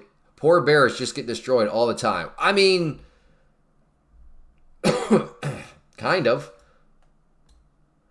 But I'm not sure any Bears would agree with this. the Bears, there is no destroying of Bears right there. But yeah, right now this is a pretty good uptrend. So yeah, Bears are a little bit more on the struggle bus. But earlier this morning, it was the Bulls that were getting castrated, not the Bears. I don't think you can you castrate? Anyways, it does. The lock trading button is the most important you can have on your platform. Yeah. I don't know about the most important, but it can be helpful for sure.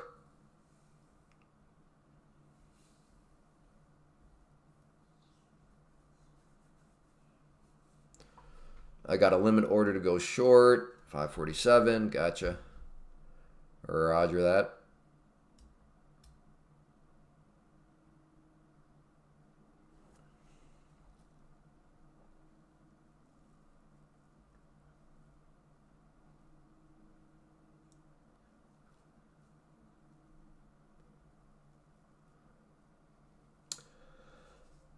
I'm wondering if I want to try along at the yellow line, but we're still quite a bit above the 21 EMA, and this has been I don't know. Even up here, seems like, am I still chasing it to an extent? I mean, obviously, I'm not the same as chasing if it was a bunch of green candles and then I'm buying, but I don't know.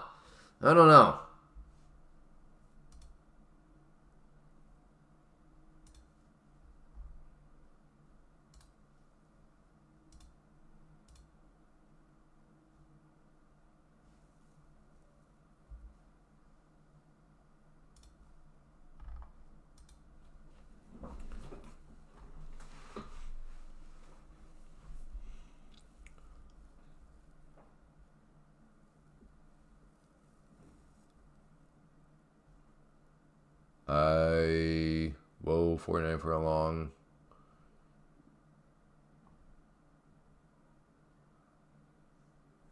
All right, I think I understand what you're saying, James.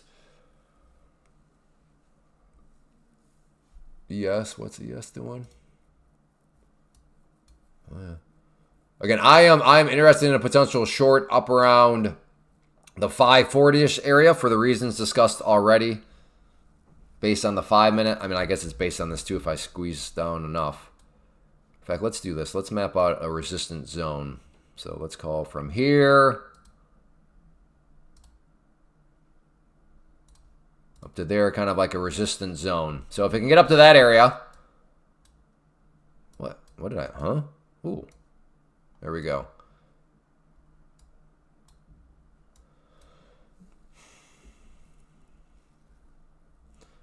Like I said, would call this a bit of a resistance zone from previous highs on the day.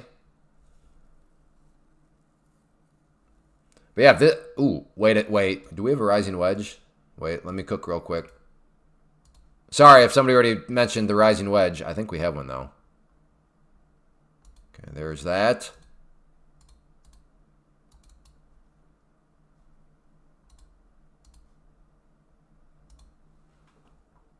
Oh, Duxel. We do have, oh boy, that's a rising wedge, which is a bearish pattern. Does not mean it'll work out, but what is up? Come on. There we go. All right, let's see what we can get here. This is indeed a rising wedge.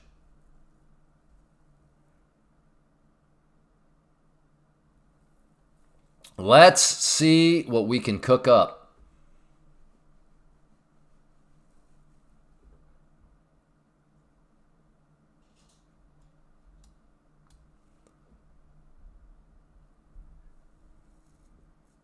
I like the spike, the high at 580, then short.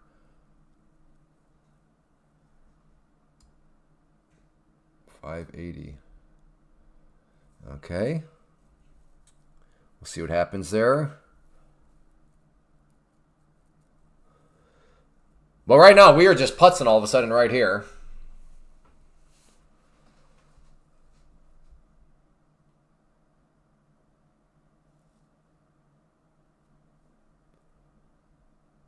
And as far as, people that don't want to diddle in the middle, that's kind of where we're at right now as far as the pattern. We're basically right in the middle of this pattern. So, yeah, I'm not going to really diddle in the middle of it.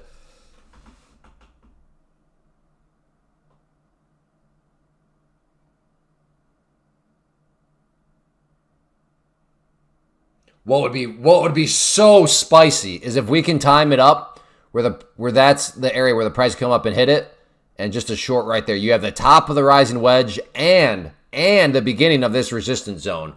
So I think we need about one more candle. Yes. Okay. So not on this candle, but the next candle. Would love to see it. Would love to see it go right there. That's my little world filled with rainbows and butterflies. I need some afternoon sugar. The market is making me sleepy. Just do some push-ups. Get that blood flowing. No, not this candle. Not this candle. I mean, I could still work with that. I could just play like a little miniature fake breakout of the rising wedge and put...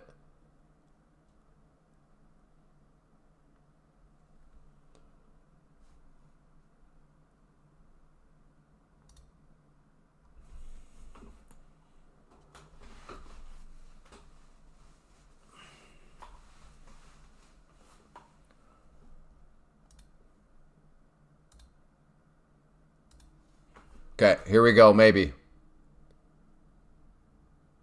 Okay, get there, get there, get there, get there. A little bit more. In.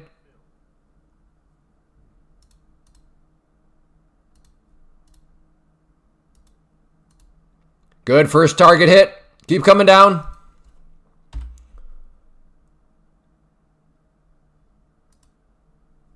Okay, this will be a green trade. My stop is in green territory, but let's see if this wants to keep on getting rejected now.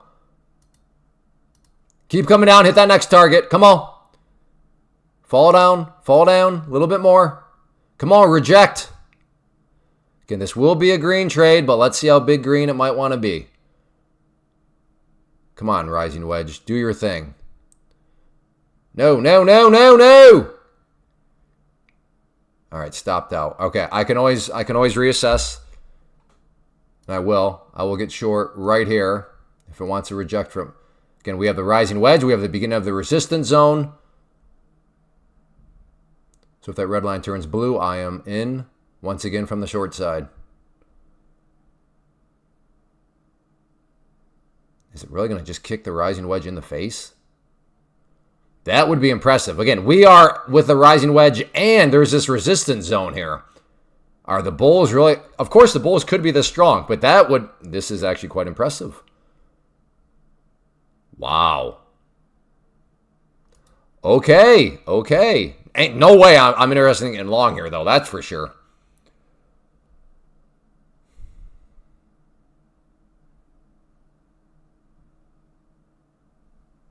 Are you seriously just going to go slice up through this entire thing like nothing was here? Wow.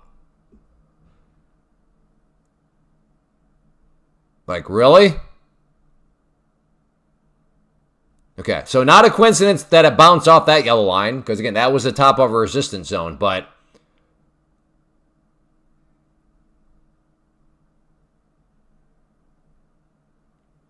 But it totally, it's just, as of now, punched that rising wedge in the face. I'm in short at 547. And where's your stop at, Skeletor? Yeah, that candle was like pivot point, resistance zone, rising wedges. Pfft, we ain't got time for that.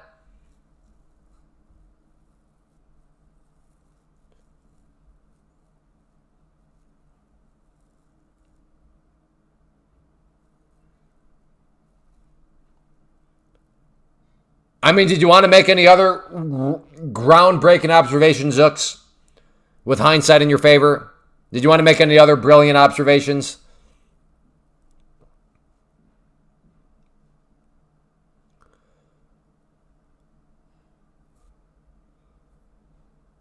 Wow. Oh boy, that is impressive. Very impressive, given the circumstances of, let's go through the bearish things.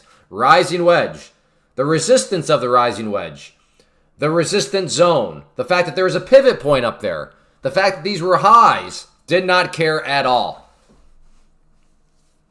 At some point, we just have to jump and follow the trend. Well, Zooks, you at no point did you give us a trade plan of what to do.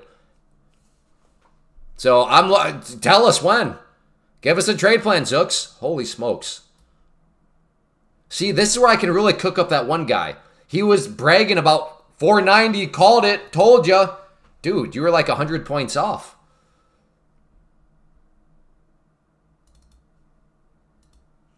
Alrighty then. Well, the next area, I mean, what am I supposed to do? I mean, going short here seems like you're stepping in front of a freight train. Going long seems like you're chasing. So maybe we get something up here at the overnight high.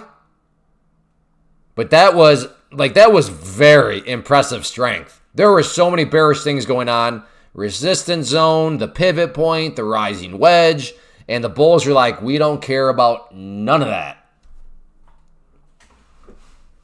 So if you were bearish biased and any of that gotcha, I see the logic. I see the logic. I'm not going to call that a degenerate trade plan. I'm not going to call that, just some random guess.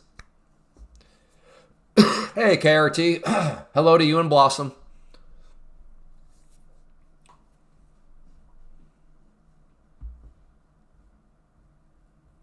I can understand why you'd be very bearish. Yeah, I can see the logic there.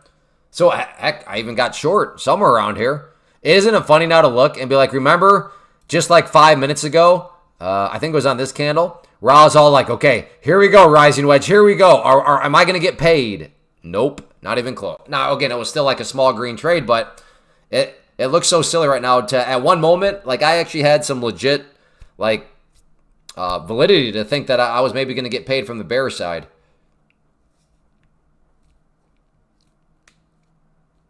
Yeah, that chart gravity is not a thing right now. There is no chart gravity right now, apparently. I just saw straight up manipulation. I did not see any manipulation. What I'm seeing right now is a lot of buyers and less sellers. I'm seeing more demand than supply. That's what I'm seeing. I'm not seeing any manipulation, though.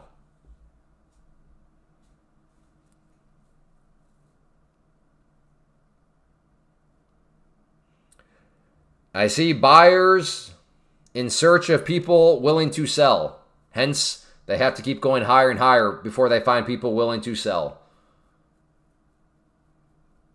That's what I see right now. This is just supply and demand. People are like, I want to buy. Who's willing to sell? And there's somebody up here that are like, hey, I'll sell you something at $5.98. Well, let's see if there's a buyer willing enough to chase the price and pay $5.98.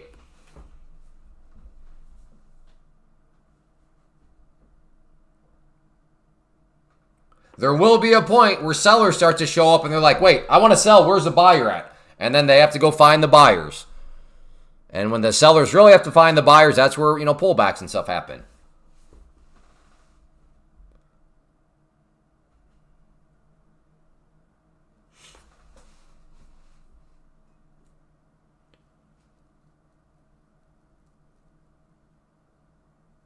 NASDAQ is now in the market. Mission, yeah, going to the moon. Clay, yeah, they are messing. Yeah, the ominous they. All I see is manipulation. Really? Yeah, they are manipulating. Who's they? Well, I mean,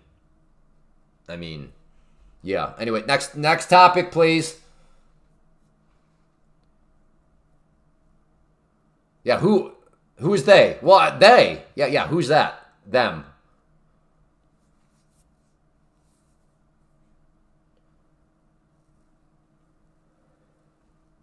That was one of the more impressive signs of strength in a while. The price just went through so many bearish dynamics, all like perfectly aligned. And the price was like, yeah, we don't care.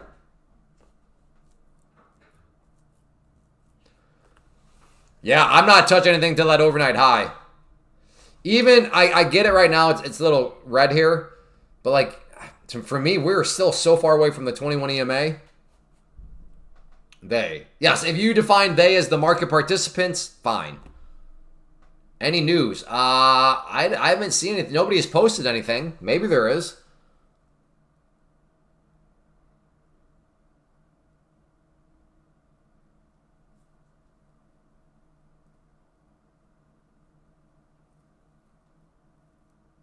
Well, I mean, no, not really keeping the West. If that was the case, there would have been a quick spike.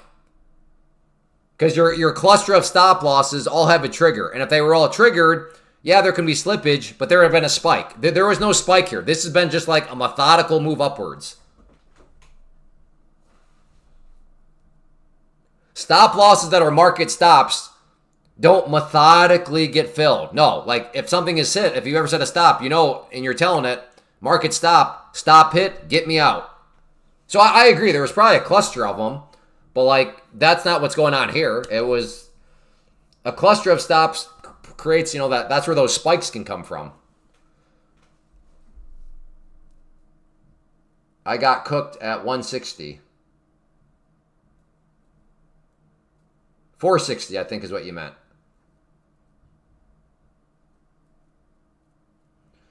There is a 580 short, not saying I told you so.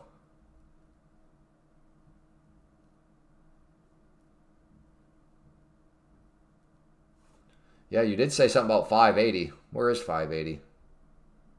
Yeah, not bad.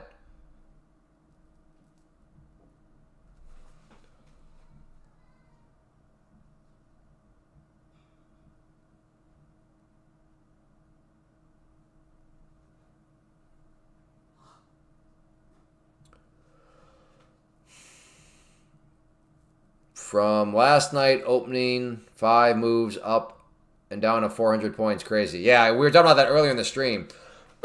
Today would not be a good day to be like, man, the market's kind of stale today.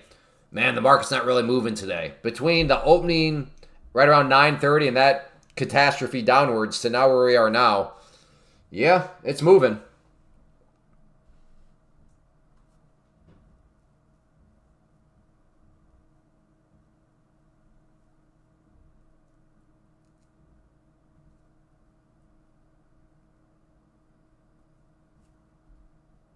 I think we just have different definition of short squeezes, keeping the Wild West.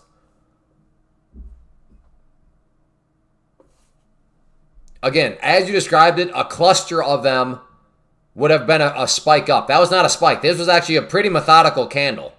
So no, I would not say that that was just a bunch of stop losses instantaneously getting hit.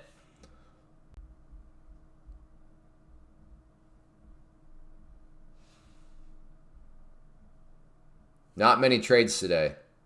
Haven't taken many, Mustafa? Well, that's okay. You can't make a bunch of trades every day.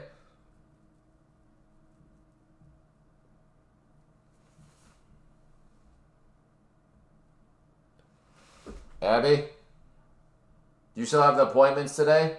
Yeah. Okay, is that what you're getting ready for? Okay. Who are you leaving behind? Okay. Okay. Neil's short at 580.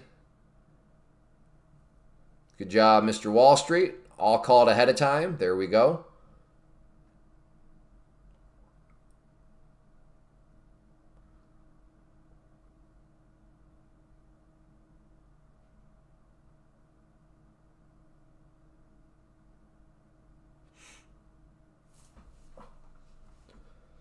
What's gold actually? So does this mean oil's been dropping this entire time? Not really. Huh.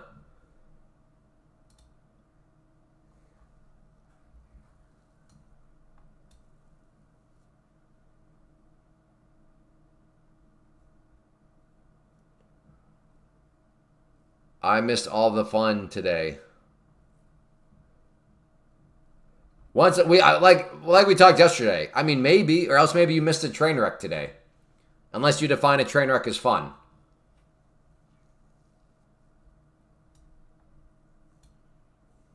So for all you know, your actor life thing just saved you a whole lot of headache. To be fair, you might be right. Maybe you just missed out on just absolutely having a great day. But That is a two-sided coin. How do you use different lower time frames? I'm not sure what do you mean by how do I use, like how do I get to them? I guess I use them the same way as I would. So for example, I don't know if this is what you mean by it, but let's just say you use the daily time frame and you're like, well, I like bull flags. Well, so you're using the daily time frame to look for bull flags. You can do the same thing on the 2-minute. You could use the 2-minute to look for bull flags. They just happen to be occurring on a much smaller time frame.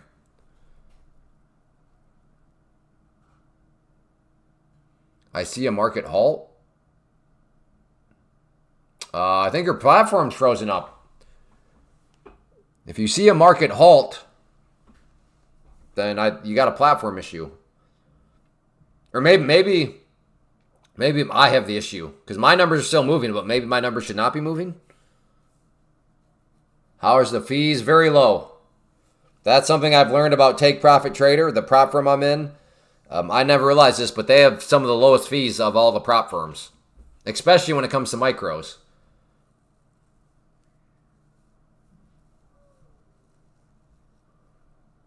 I'm talking about 12:30 p.m. Yeah, as far as I'm aware, there were no halts today. Was there any halts today? I don't think there were.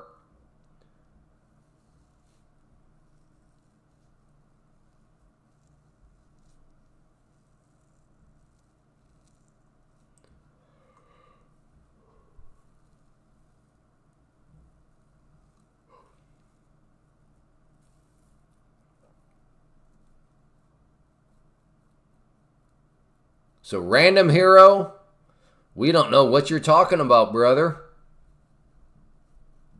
True, there will be a 1-hour halt starting at 5 p.m. Eastern.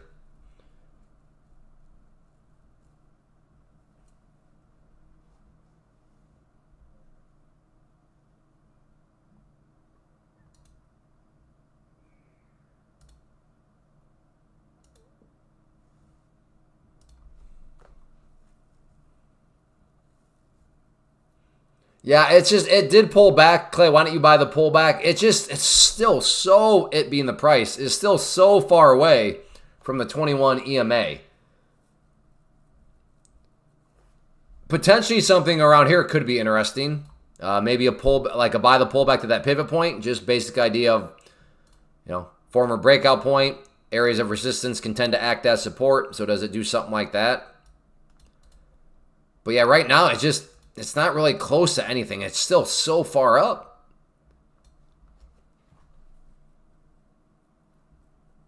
So I don't know.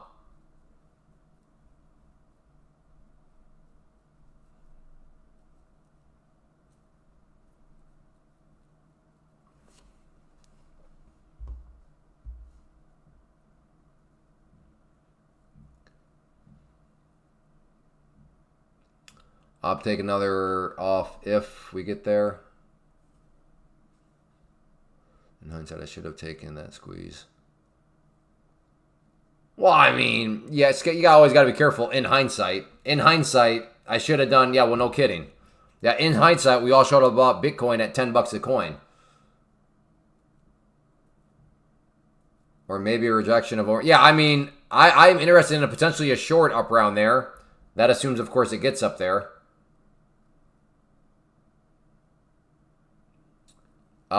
With Take Profit Trader, my round trip with 1 micro is 50 cents. 25 cents to buy per contract, 25 cents to sell.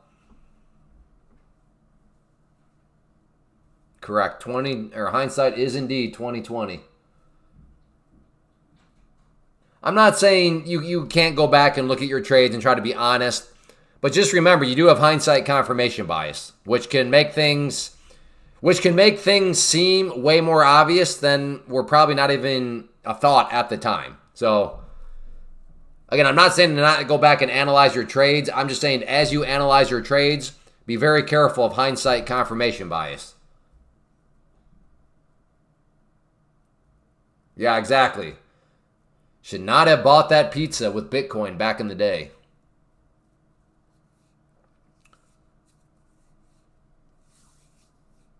Well, fried my pro account after 15 days payouts.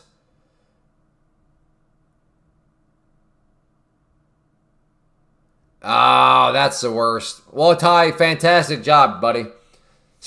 Got 17 payouts from that trade before you had a losing trade. That was a good winning trade you had. You let that thing work for you very, very nicely.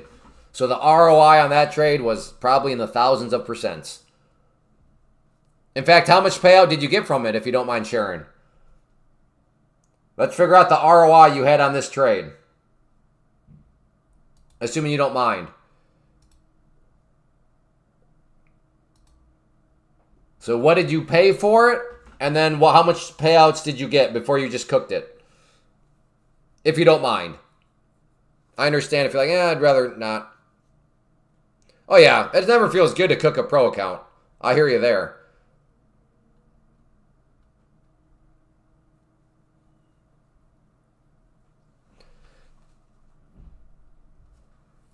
What do you mean? Okay, that just shows you how dented you are. And I mean that with all due respect. Didn't get a huge payout on it. What are you talking about? Okay, so here we go. Here's the power of prop firms that make them sound like a scam. Ty bought this account for $198. So therefore that is his risk. That is all he's got invested into this trade is $198 because that's what it cost him. That was his money at risk. And he just said, well, I didn't get a huge payout. I only got $2,700. Okay, well, he got $2,700. Let's see what that ROI is that he just said, I didn't get a huge payout for. Okay, right here is where prop firms are crazy. The dude is like, man, I didn't get that good of a payout. You made 1,263% ROI. Not bad, my friend. Not bad. That is insane. That is scam-like. So, good job. And again, that is the power of prop firms. How can that be the case? Well, the key of this equation is this number right here. The lower you can keep that number, the quicker that number right there grows. And because prop firms, you are investing so little, you're putting so little on the line that it doesn't take a whole lot to start to really explode these ROIs. So that was, if you paid $198, then what does that mean? Was that a... Oh, you did that with a 100K account. So that's what he did. He bought 100K in purchasing power. Again, he used code CLAY. That's how he got the 40% off. But he bought 100K in purchasing power for $198. So that is where the $198 is coming from. And by the way, well, it's per month though. Well, that is only during the test phase. After you pass the test, there are no more fees. So he passed within 1 month, which is the goal. Therefore, that's all he paid for that account was $198. So hence, that's what he had invested. He got $2,700 in it before he just cooked it before. So now he no longer has the account, but not before he turned 1,263% ROI. Good job, Ty. Good job.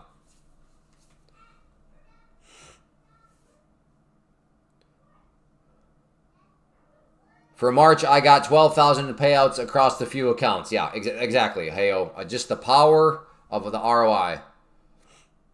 Like literally anywhere else in the world, you're like, yeah, over like a month, I made 1,200% ROI. They're going to be like, all right, get this guy out of here. Scammer. What do you mean 1,200% ROI? Scammer.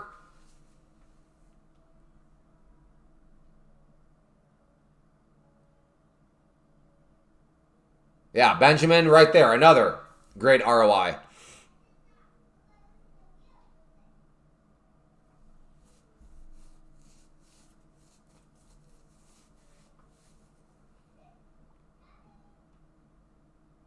Stopping the rest of the short. Good try. Good trade there, Mr. Wall Street. And that's how you handle a trade plan that works out. He called out levels. Those levels got hit. He's like, I'm filled. And then he started to map out how he's doing it. So we all saw, oh, wow. He called that. Good job. There's truly no need to tell everybody, see, I told you so, because your trade plan speaks for itself. Hence the point of giving the trade plan ahead of time. So, good job. See, that's what I mean. You're not awkward at all, Mr. Wall Street. Why are you saying you're socially awkward? Maybe that's it. Maybe you saying you're socially awkward when you're not socially awkward is what makes you socially awkward. Ooh, am I cooked? Did I just cook? I think I just cooked.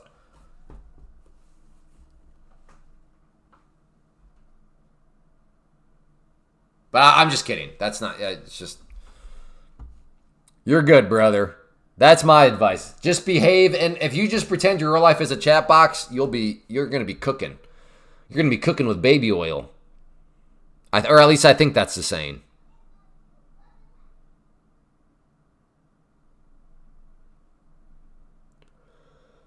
All right, I might take a long here just because I'm dented and just because I think this thing only wants to go up. So this thing may be getting ready to go down because I'm finally about to buy.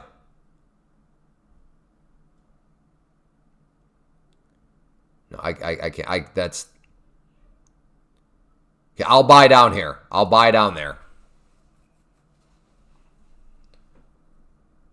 Cooking with grease? No, I'm pretty sure the saying is cooking with baby oil.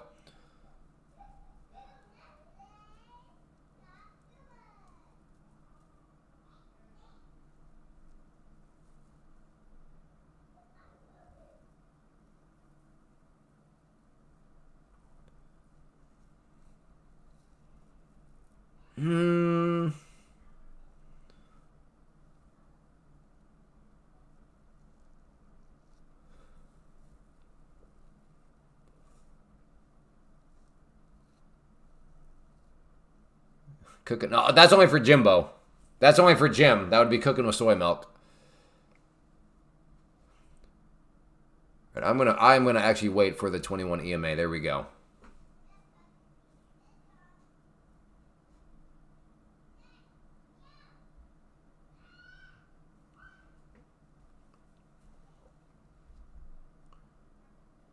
So we do have a little bit of a double top here. So ideally, this is not like a full-blown double top reversal where this thing's just going to completely reverse. Hopefully, this is just a double top that's leading to a bit of a pullback here, and then we're all set to go.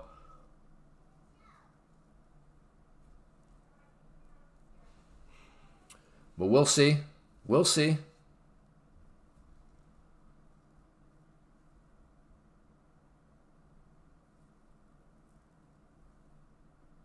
Or else that's all it's going to pull back, and who knows? Maybe this is the range the rest of the day. Dun, dun, dun. What happens if that's the range the rest of the day? I don't think it is, but what if? Only Diddy would say that. Stop. Stop.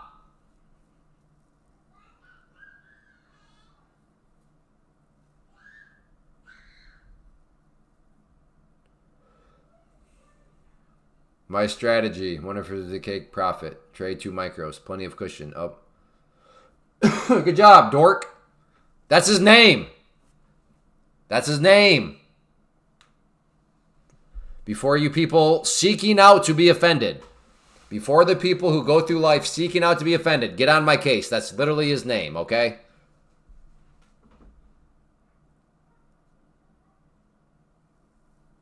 Yeah, we'll see what happens, Mr. Wall Street.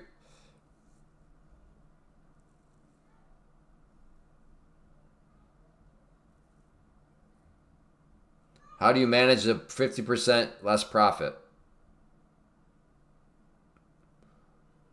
I'm not sure what you mean. It sounds to me like you're talking about some kind of consistency rule that does not exist with Take Profit Trader. At least the traditional consistency rule. Are you talking about in the test phase? That is a great question. I don't know where my volume profile went. It's still on my 5-minute over there. I don't know.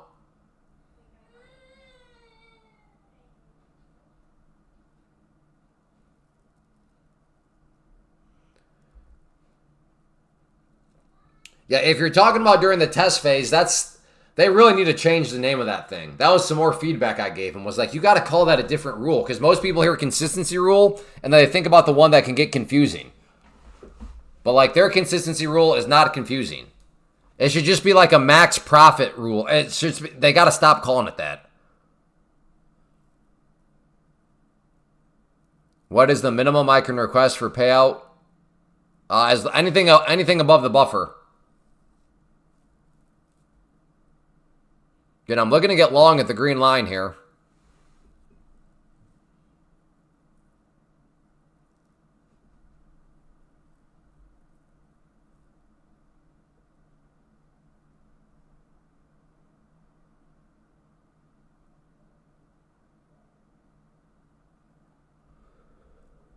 Yeah, they need, yeah.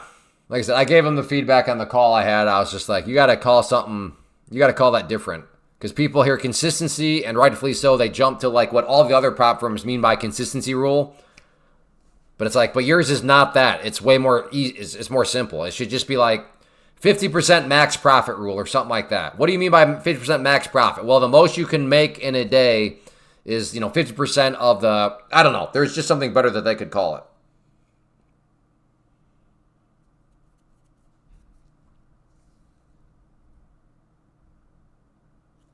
Kreshar, you might want to just try I guess I can do it right here. Let's see if this does it. I'll just refresh this real quick.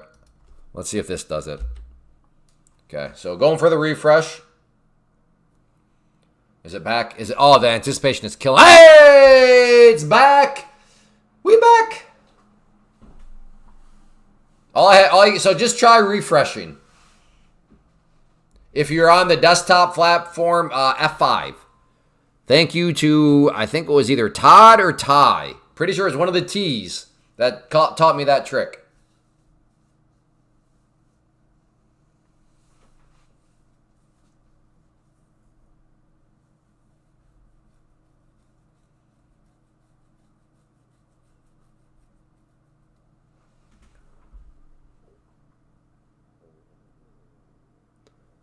All right, I'm going to try it again. I got a limit.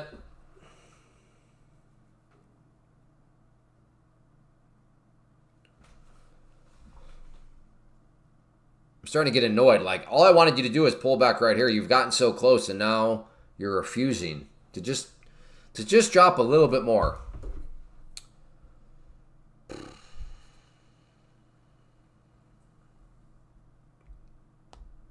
Okay, I'm about to irritate myself because I'm looking at the weather, and now it's going to be like rainy tomorrow, and now the concrete definitely won't get done tomorrow.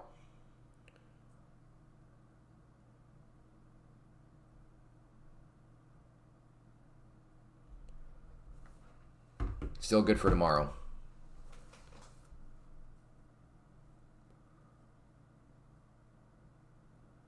All right, I'm about to... This is one of these where it seems like as soon as I get long, it's going to drop down there, and I'm like, okay, I should have just been a little bit more patient. So that's what I'm going to do. Well, no, what did I... Okay. Let's see if she wants to come down a little bit more. Come down.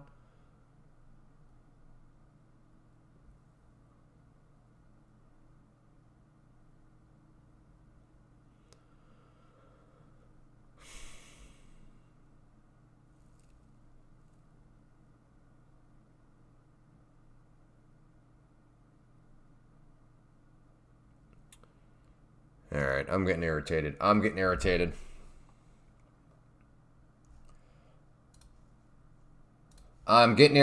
So why don't I just tell you how you can help support the stream? If you want to help support, code Clay, all caps, with any of these prop firms is how you can help ensure the stream continues and support it, because this is totally viewer supported. So if you want to keep it ad free and then just ensure that the stream itself continues on, then code Clay, all caps, with any of these prop firms is how you can do that. I recommend, I love Take Profit Trader. Whether you're a beginner to the prop firm space or experienced, I would argue they should be part of your empire building. So definitely check them out. But again, I do realize people are at different stages. People are maybe empire building and you're using other prop firms. So if you're using any of these ones and like I said, you want to help support the stream, save yourself some money. So it's a win-win for everybody. You're saving yourself money because code Clay applies whatever the promotion is, and you're helping to support a stream that you want to see continue. So you're winning on multiple fronts. So code Clay, all caps, one of these prop firms. And I'm going to go ahead and call it good. I'm getting frustrated. I'm annoyed. I think I'm just mentally tired now as we approach the 4-hour mark. So on your way out, hit that like button if you have not yet. And I'll be back tomorrow at 11 a.m. Eastern. So make sure to subscribe. And usually I show up early anyways. So make sure to turn on notifications so you can know exactly when I do go live. And we'll see what happens with it.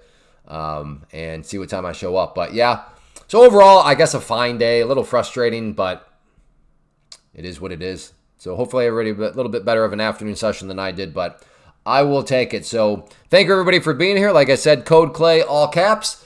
Hit that like button. See everybody back tomorrow. Take care.